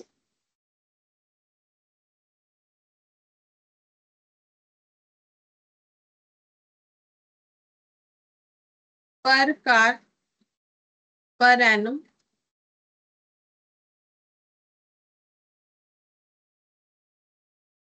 use of company's car, use of own car, use of hire car।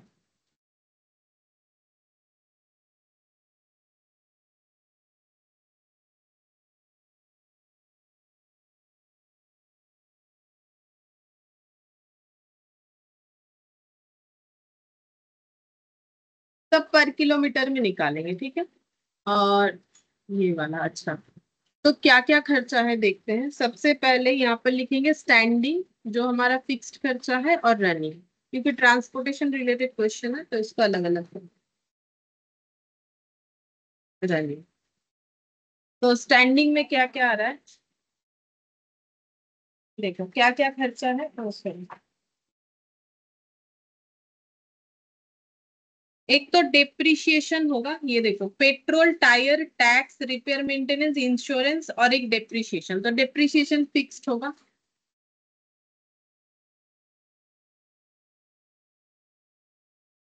Insurance और टैक्स, ये सब फिक्स्ड होगा, ठीक है। रनिंग में आ जाएगा पेट्रोल, टायर और रिपेयर मेंटेनेंस। पेट्रोल, टायर और रिपेयर मेंटेनेंस का खर्चा। अच्छा, अब डेप्रिसिएशन लिखते हैं कितना होगा। तो डेप्रिसिएशन कैसे लगेगा, 5 साल होगा गाड़ी का लाइफ, ठीक है। और 20,000 किलोमीटर माइलेज देगा गाड़ी, और गाड़ी का जो कॉस्ट है वो कितना होगा। ये देखो, परचेस एंड मेंटेनेंस, अगर खुद का कार कंपनी परचेस करेगा और मेंटेन करेगा तो 6 लाख का गाड़ी खरीदेगा, तो 6 लाख, ठीक है। माइनस स्क्रैप, देखो स्क्रैप भी दिया हुआ है।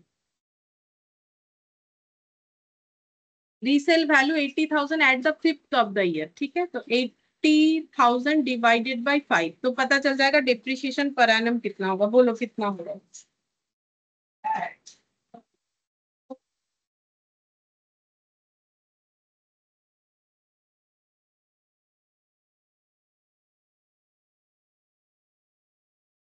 1 लाख 4,000। 1 लाख, डिप्रिशिएशन हो गया 1,04,000। पहला ये पॉइंट एक ही हिसाब से निकल गया, ठीक है। उसके बाद इंश्योरेंस का खर्चा यहाँ पर बोल दिया 1200 पर कार पर एनम, ठीक है। तो ये डायरेक्टली यहाँ पर लिख देंगे 1200 एक कार का 1 साल का। टैक्स भी देख लेते हैं, टैक्स है हम लोग का 800 पर कार पर एनम, तो ये भी 800 लिख देंगे यहाँ पर, ठीक है। पर कार पर एनम हम लोगों ने निकाल लिया। अच्छा, अब अगर या ये सब के ऊपर डिपेंड करके यहाँ पर देखना पड़ेगा कितना कितना आ रहा है, ठीक है।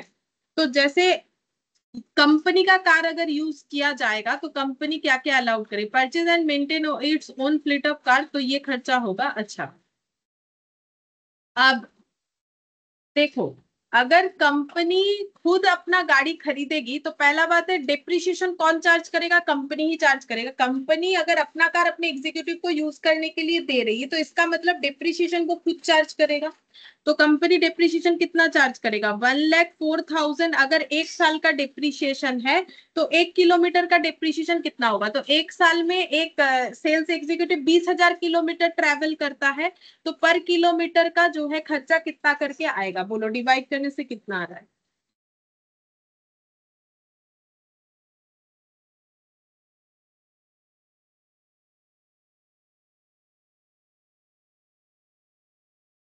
फाइव पॉइंट टू 5.20 रुपीज, 5.20 करके डेप्रिसिएशन का खर्चा आ जाएगा। अच्छा, इंश्योरेंस का खर्चा कितना आएगा, इंश्योरेंस का खर्चा 1,200 रुपए जो है 1 साल का है, ठीक है।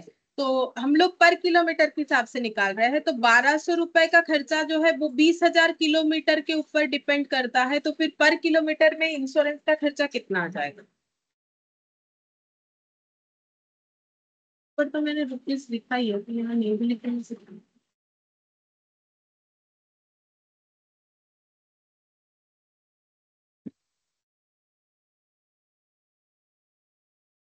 कितना आएगा। 0.6 पॉइंट 0006। 0,006 या 0.06, 1,200 डिवाइडेड बाई 20।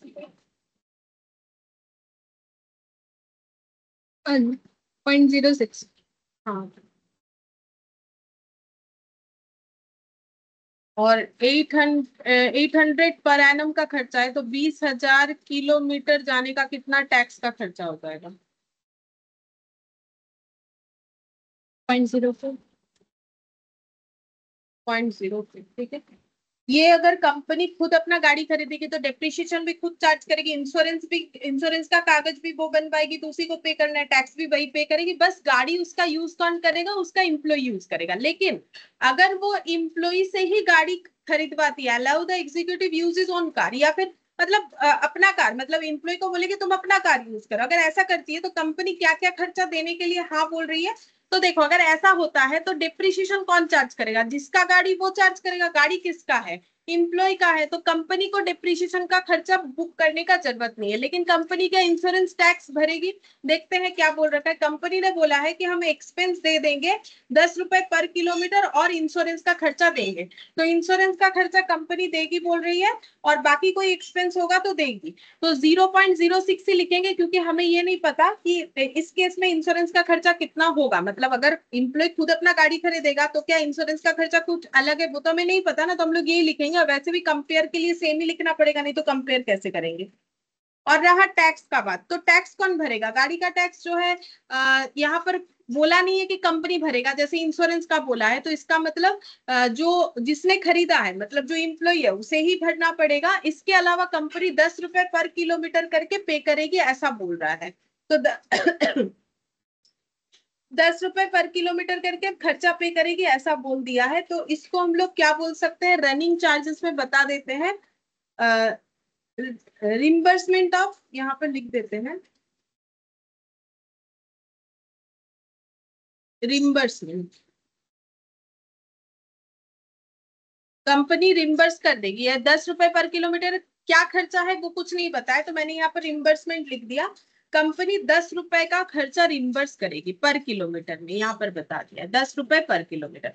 अगर hire car from an agency, अगर एजेंसी से कार हायर कर रही है कंपनी, तो बोल रहा है 1,80,000 पर ईयर पर कार पे खर्चा आएगा, ठीक है।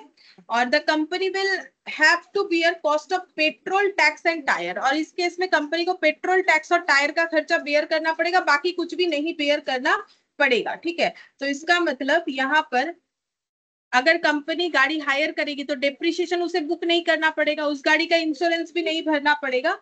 लेकिन टैक्स के लिए बोला है, देखो, hire car from agency per year the company will have to bear cost of petrol tax and tyre, तो टैक्स का खर्चा कंपनी को बेयर करना पड़ेगा, मतलब 0.04 कंपनी को बेयर करना पड़ेगा, ठीक है। तो ये टेबल जैसे बोला था हम लोगों ने वैसे बनाया। देखो, कंपनी अगर खुद अपना गाड़ी खरीद के एम्प्लॉय को देगी तो डेप्रिसिएशन का खर्चा, इंश्योरेंस का खर्चा, टैक्स का खर्चा सारा कंपनी जो है बियर करेगी। और अगर इम्प्लॉय को अपना गाड़ी यूज करने के लिए देगी तो सिर्फ इंश्योरेंस का खर्चा दे देगी, ऐसा बोला था तो मैंने ये लिखा। और अगर एजेंसी से हायर करेगी तो टैक्स का खर्चा देगी, ये बोला था, इसीलिए मैंने लिखा है। अब रनिंग में आ जाते हैं, ठीक है। तो रनिंग चार्जेस में आ जाते हैं, उसमें हम लोग पर कार पर एनम नहीं लिखा है, लिखेंगे डायरेक्टली हम लोग जो है पर किलोमीटर के हिसाब से लिख देंगे। तो कंपनी अगर खुद अपना गाड़ी खरीदती है तो पेट्रोल का खर्चा भी खुद बेयर करेगी, ठीक है। तो 6 पर किलोमीटर। अच्छा, टायर का खर्चा 0.12 पर किलोमीटर। ये सब दिया हुआ था पर किलोमीटर, तो इसीलिए यहाँ लिखा नहीं, डायरेक्टली यहाँ लिख देंगे। टैक्स तो ये नहीं, रिपेयर मेंटेनेंस 0.20 पर किलोमीटर, 0.20 पर किलोमीटर, ठीक है। ये आ गया। अच्छा, अब ये खर्चा देखते हैं। अगर इम्प्लॉय अपना गाड़ी लेता है तो फिर ये इसमें से कौन सा खर्चा बोल रहा है, allow the executive use his own car, तो रिम्बर्स करेगा expenses at the rate of 10 पर किलोमीटर करके एक्सपेंसेस रिम्बर्स करेगा, ये बोल दिया है, ठीक है। तो मैंने फिर यहाँ पर वो 10 लिख दिया। तो ये सारे खर्चे कुछ नहीं देगा, डायरेक्टली 10 रुपए पर किलोमीटर पर रिम्बर्स कर देगा, ठीक है, रिम्बर्समेंट का खर्चा। अच्छा, अब नेक्स्ट बोला है। अच्छा, और एक चीज भी होगा, बोल रहा है कि हायर कार, अगर हायर कार है तो फिर एजेंसी से 1,80,000 पर किलोमीटर पर कार पे हायर चार्जेस पे करना पड़ेगा। तो यहाँ पर लिखेंगे हायर चार्ज। तो 1,80,000 का हायर चार्ज है, ठीक है। वो पर कार पर किलो दिया हुआ है ना, ये देखो, पर कार पर एनम, एक कार पे 1,80,000 का हायर चार्जेस होता है, पर कार पर एनम दिया हुआ है। अच्छा, अब नेक्स्ट यहाँ पर लिखेंगे,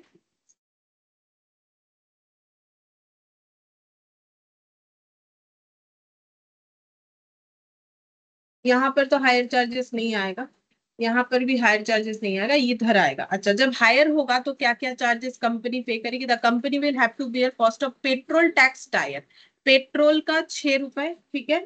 टैक्स का, टायर का, टैक्स का मैंने लिख दिया। रिपेयर मेंटेनेंस का नहीं देगी।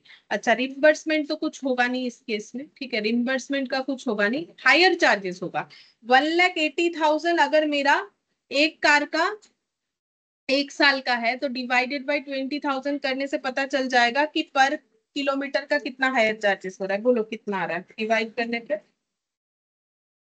ये ना फिक्स्ड में जाना चाहिए था, हायर चार्जेस ऊपर लिख दे, ये गलती से इधर लिख दिया मैंने। ये 1,80,000, ठीक है, तो ये यहाँ पर आना चाहिए। बोलो कितना आ रहा है? हायर चार्जेस तो फिक्स होता है ना, इसमें जाए।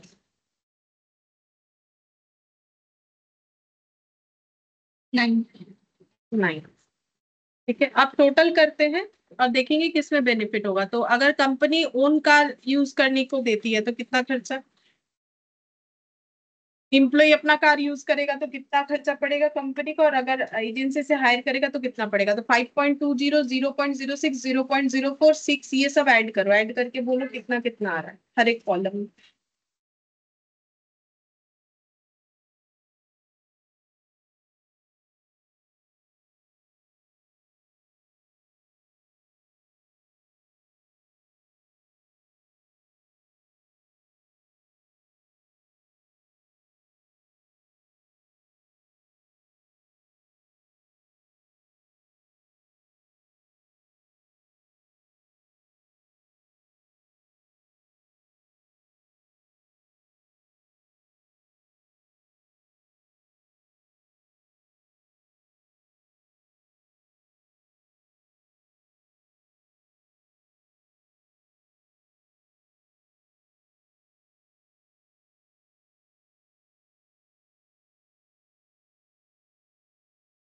नहीं वो कैलकुलेट 7.62. कितना, 7, 11, 11.62, 11.62, अच्छा उसके बाद वाला 10 और 10, 10.06. हाँ ये तो 10.06, और इसके बाद 15.16. अच्छा। तो कंपनी के लिए सबसे अच्छा ऑप्शन कौन सा है, जिसमें सबसे कम खर्चा पड़ेगा, तो सबसे अच्छा ऑप्शन कौन सा है, ये वाला, इसको रैंक 1 दे देंगे। उसके बाद कौन सा ऑप्शन बेटर है, 11.62, और उसके बाद ये तो रैंकिंग दे दिया कि कौन सा ऑप्शन कंपनी के लिए बेटर होगा। ठीक है, तो इसमें ना लास्ट में लिख देना है, the second alternative that is use of own car by the executive and reimbursement of expenses by the company is the best alternative from the companies point of view. Company के point of view से देखे तो ये best alternative होगा। ठीक है, ये लिख देना है। फोर्थ नंबर कर लेते हैं, काफी छोटा सा है।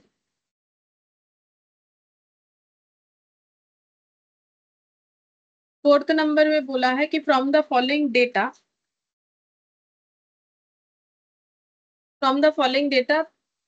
for the year 2022-23, prepare a cost statement showing the cost of electricity generated per kilowatt hour by Chambal Thermal Power Station। ठीक है, तो यहाँ पर हमें इलेक्ट्रिसिटी जनरेट करने का कॉस्ट दिया हुआ है, कितना जनरेट करने का दिया हुआ है, 10 लाख किलोवाट आवर।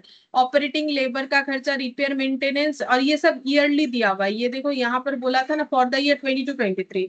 फिर spare and stores, plant supervision, administration, overhead, ये दिया है। 5 kilowatt hour of electricity generated per KG of coal consume 4.25 per KG, मतलब बोल रहा है कि 1 किलो कोयला का कॉस्ट इतना है, और 1 किलो कोयला कंज्यूम करने से 5 किलोवाट आवर इलेक्ट्रिसिटी जनरेट होता है। Depreciation 5%, capital cost of 2 crore, हाँ 2 करोड़ पे है। हम लोग को कैलकुलेट करने क्या बोला है, cost statement showing the cost of electricity. अच्छा, इलेक्ट्रिसिटी जनरेट करने का हम लोग को कॉस्ट बताने के लिए बोला गया है। ठीक है,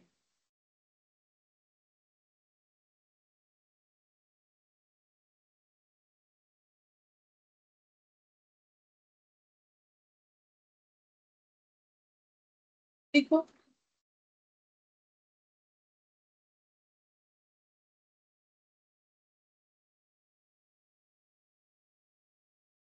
calculation of cost of generating electricity.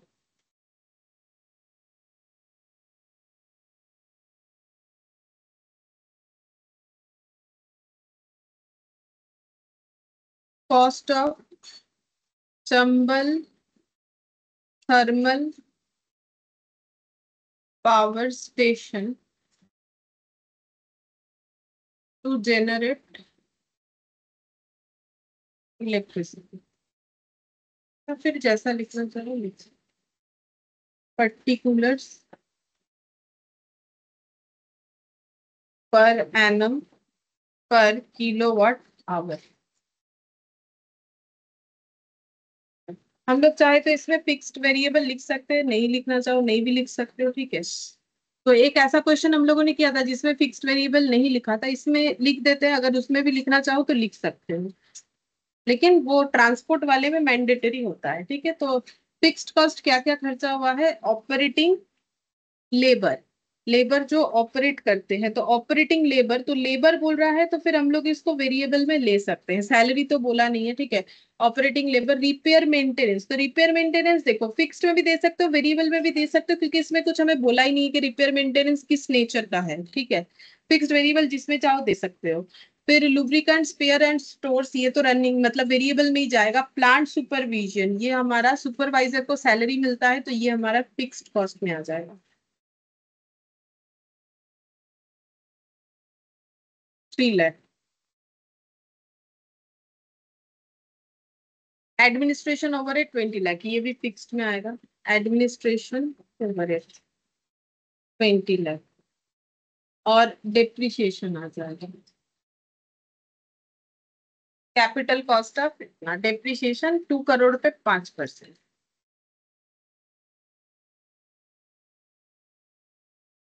2 crore मतलब 7 जीरो, 3 4 5 6 7, तो 2 करोड़ पे 5% कितना होगा, 2 जीरो हट जाएगा, 7 में से 2 चला गया, 5 मतलब 5 जीरो और 10 लाख।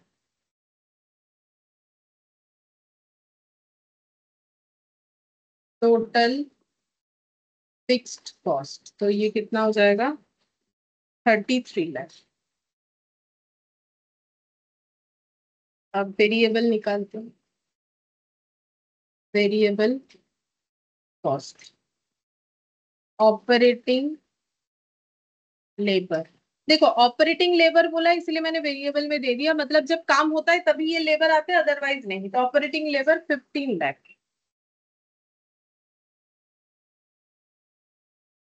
फिर spares and stores,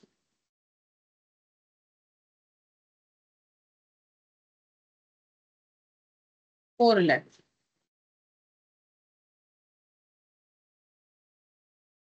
repair and maintenance, अब इसमें देखो फिक्स्ड में भी दे सकते हो, कोई प्रॉब्लम नहीं है, मैंने यहाँ पर दिया है, तुम लोग फिक्स्ड में भी दे सकते हो क्योंकि कुछ बताया नहीं है। लेकिन ये अगर ये जो है स्पेयर पार्ट्स, ये जो है ये वेरिएबल में ही आना चाहिए, क्योंकि ये डिपेंड करता है, ये फिक्स तरीके से थोड़ा ना यूज होता है।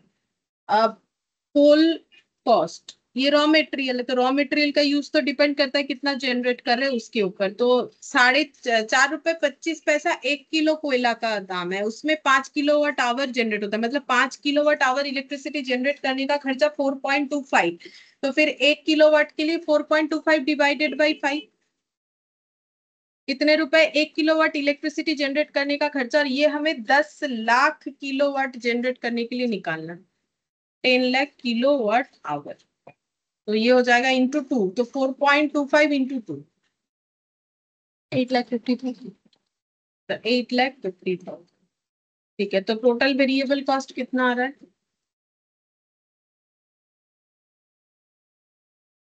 28,50,000, 33,50,000 ना, 32 लाख आ रहा है, कितना आ रहा है, 33 20, अच्छा 32 लाख, 32,50,000।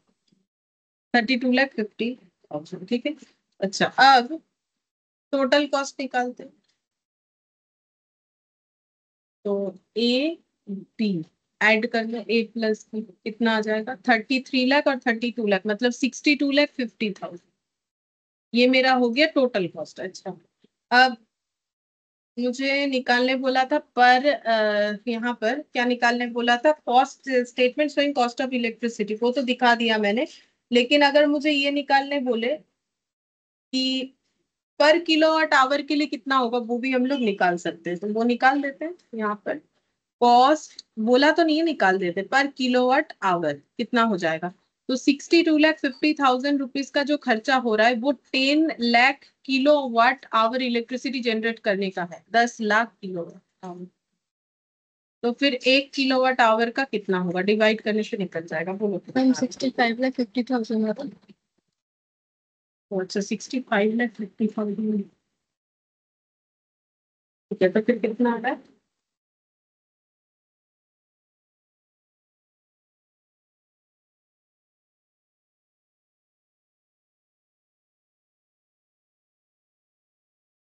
सिक्स पॉइंट समथिंग आना चाहिए, 10 लाख।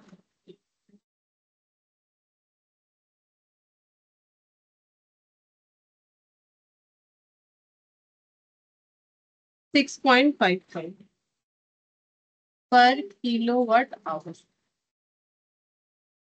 6.55 पर किलोवाट आवर ये हो जाएगा।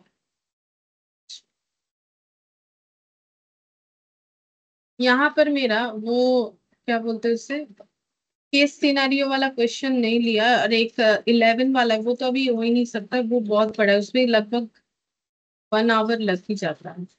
तो ये पूछ लेते हैं तब तक एमसीक्यूज। तो ये बताओ, ये ज्यादा है भी नहीं, ठीक है, कुछ एमसीक्यूज ही है।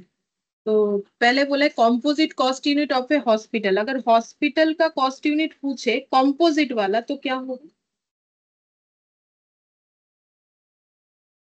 Per patient, per Option patient B. है, ऑप्शन बी, ठीक है, पर पेशेंट डे हो जाएगा। Cost of diesel and lubricants is an example of, तो डीजल वगैरह ये किस चीज का एग्जांपल होता है? Operating cost, fixed cost, semi variable, none of that. Operating cost. Operating cost, ठीक है, ये ऑपरेटिंग कॉस्ट का आंसर है। अच्छा, फिर इसके बाद cost unit used in power sector, power sector बहुत सारा किया, अभी लास्ट वाला क्वेश्चन भी पावर सेक्टर का किया, तो पावर सेक्टर का कॉस्ट यूनिट क्या होता है? Kilometre, kilowatt hour, number of electricity point, number of hour. Kilowatt hour. हाँ, बी हो जाएगा। अच्छा, फिर absolute ton kilometre is an example of composite unit in power sector, composite unit in transport sector, bus operation, oil and natural gas. Composite unit कौन से sector का है वो बताना है, एब्सोल्यूट टन किलोमीटर बोलो। Transport sector. ट्रांसपोर्ट, ठीक है, पावर सेक्टर का तो किलोवाट आवर होता है, बस ऑपरेशंस का नंबर ऑफ बसेस हो जाएगा, ठीक है, ये सब नहीं होगा। अच्छा, depreciation is treated as fixed cost if it is related to activity level, related with machine hours, efflux of time, none of the above. मतलब बोल रहा है कि डेप्रिसिएशन को हम लोग फिक्स्ड कॉस्ट कब ट्रीट करते हैं, बाकी मैंने तो हर जगह पे तुम लोग को फिक्स्ड ही ट्रीट करवाया है, लेकिन हम लोग फिक्स्ड कब लिखेंगे? इफ्लक्स ऑफ टाइम मतलब जब हमें टाइम वाइम दे देगा कि इतना समय ये वाला एसेट चलेगा, या फिर नन ऑफ द अबव, वो तो छोड़ो, वो तो समझ में आ रहा है, अगर ये तीन नहीं होगा तो none of the above. Related with machine hours, देखो मशीन आवर्स के ऊपर देता है तो क्या हम लोग उसे फिक्स्ड बोलेंगे, या एक्टिविटी लेवल, जैसे इतना परसेंट एक्टिविटी लेवल है, उतना परसेंट एक्टिविटी लेवल है, कौन से केस में हम लोग फिक्स दिखाते हैं? देखो फिक्स्ड हम लोग एसएलएम होता है तब करते हैं, तो एसएलएम के केस में हमें कौन सा डेटा चाहिए होता है? Efflux of time. हाँ, तो हमें ईयर चाहिए होता है ना, तो इसका मतलब ऑप्शन सी हो जाएगा। तो फिफ्थ नंबर का ऑप्शन सी हो गया। सिक्स्थ नंबर में job undertaken by IT and ITES organisation are considered as, तो बोल रहा है आईटी सेक्टर में जो काम लिया जाता है, जॉब लिया जाता है, उसे हम लोग क्या बोलते हैं? प्रोजेक्ट, बैच वर्क, कॉन्ट्रैक्ट, या ऑल ऑफ द अबव, क्या बोल सकते हैं? एक किया था ना आईटी का खर्चा लिखा था, तो क्या कैलकुलेट करने बोला था? कैलकुलेशन ऑफ द, वही बोलना है, Project. प्रोजेक्ट, ठीक है, प्रोजेक्ट कॉस्ट बोलते हैं उनका, ठीक है। कॉन्ट्रैक्ट तो देखो जो कंस्ट्रक्शन का काम करते हैं, तो आईटी आईटी कंस्ट्रक्शन तो होगा नहीं, तो अगर सी नहीं होगा तो ऑल ऑफ द अबव भी नहीं होगा, बचा प्रोजेक्ट और बैच वर्क। तो बैच वर्क मतलब क्या होता है? जब एक ही जैसा बहुत सारा काम हम लोग लेते हैं, बैच में करते हैं, लॉट्स में करते हैं, लेकिन आईटीज ऑर्गेनाइजेशन ये तो जॉब लेते बोल रहे, तो फिर बैच तो इसका ऑपोजिट हो गया ना, तो फिर आंसर प्रोजेक्ट होगा, ठीक है। तो ये हो गया मेरा ऑप्शन ए, सिक्स नंबर का। फिर सेवेंथ नंबर में बोला है the in toll road costing in repetitive cost include, the repetitive cost include, अच्छा टोल रोड कॉस्टिंग, अच्छा टोल टैक्स के बारे में बोल रहा है। Repetitive cost include maintenance cost, annual operating cost, none of the above, both A and B. तो बोलो, both A and B, annual operating cost और मेंटेनेंस कॉस्ट। नहीं, देखो एनुअल ऑपरेटिंग कॉस्ट क्या होगा? रिपीटेटिव बोल रहा है ना,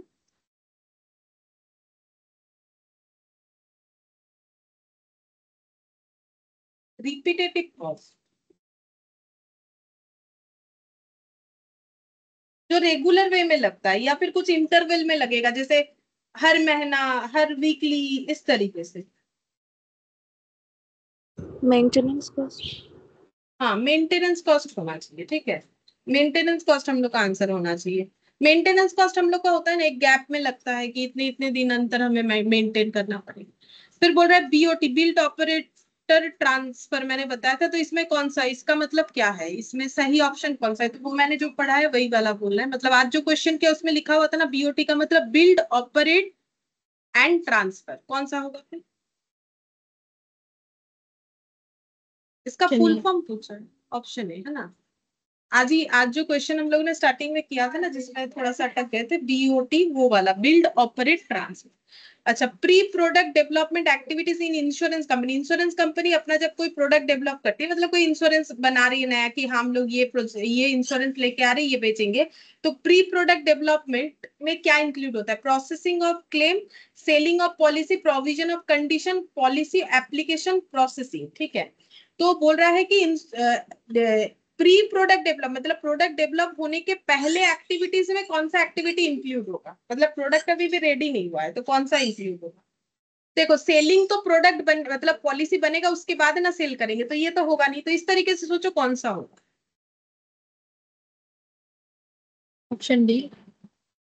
देखो, अगर पॉलिसी एप्लीकेशन प्रोसेसिंग बोल रहा है तो जब तक पॉलिसी रेडी नहीं होगा हम लोग लोगों को अप्लाई करने के लिए तो बोलेंगे नहीं, तो ये भी नहीं होगा, ये भी नहीं होगा। और क्लेम कब मिलेगा लोगों को? जब वो पॉलिसी ले रहे हैं, उस पॉलिसी को पूरा फुलफिल कर रहे हैं, उसका जो भी कंडीशन टर्म्स है, उसके बाद जब क्लेम मिलने का, जैसे तुम लोग पार्टनरशिप में पढ़े हो ना कि जीएलपी किया, सारा पैसा वैसा सही तरीके से भरा, ठीक है, अब किसी का डेथ हो गया तो क्या मिलता है? सरेंडर वैल्यू मिलता है, क्लेम मिलता है, क्या मिलता है? तो processing of claim, claim processing तो तब करेगा ना कंपनी जब किसी को क्लेम देना पड़ेगा, तो ये भी तो नहीं होगा। तो फिर कौन सा आंसर होगा? प्रोविजन ऑफ कंडीशन, मतलब जो भी कंडीशन वो लोग लिख रहे हैं ना पॉलिसी में कि ऐसे करने से ऐसे देंगे, ये होगा तो वो करेंगे, तो उसके लिए प्रोविजन क्रिएट करना पड़ेगा। तो इसीलिए नाइन्थ का आंसर क्या होगा? सी होगा। अच्छा, 10th नंबर जो कि लास्ट है, which of the following costing method is not appropriate for costing of educational institute. Educational institute का कॉस्टिंग कैलकुलेट करने के लिए कौन सा मेथड अप्रोप्रिएट नहीं है बोल रहा है? Batch costing, activity based costing, absorption costing, process costing, कौन सा सही नहीं है?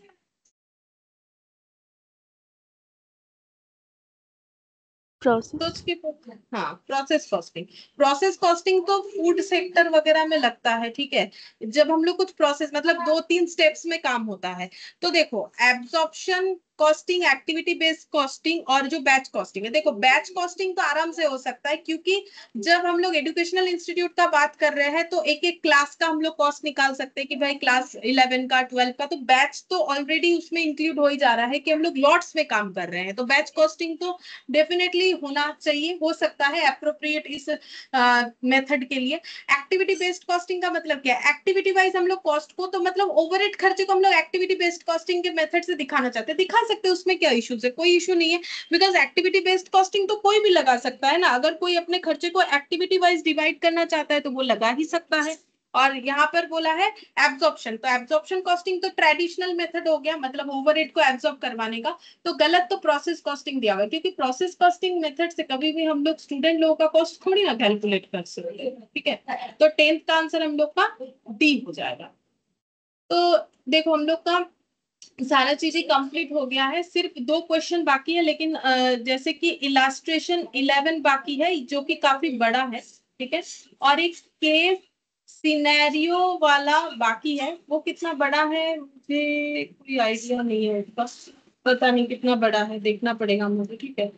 तो नेक्स्ट दिन ये दोनों करने में मुझे लग रहा है टाइम लग जाएगा। अगर केस सिनेरियो वाला क्वेश्चन बड़ा है तो ज्यादा टाइम लगेगा, बाकी उसमें तो देखो 1 आवर लग ही जाता है। वो जो स्टूडेंट वाला, वो एडुकेशन सेक्टर वाला क्वेश्चन, ठीक है। तो ये आज तो स्टार्ट नहीं कर सकेंगे, नेक्स्ट क्लास में ही करेंगे, ठीक है। फिर आज एक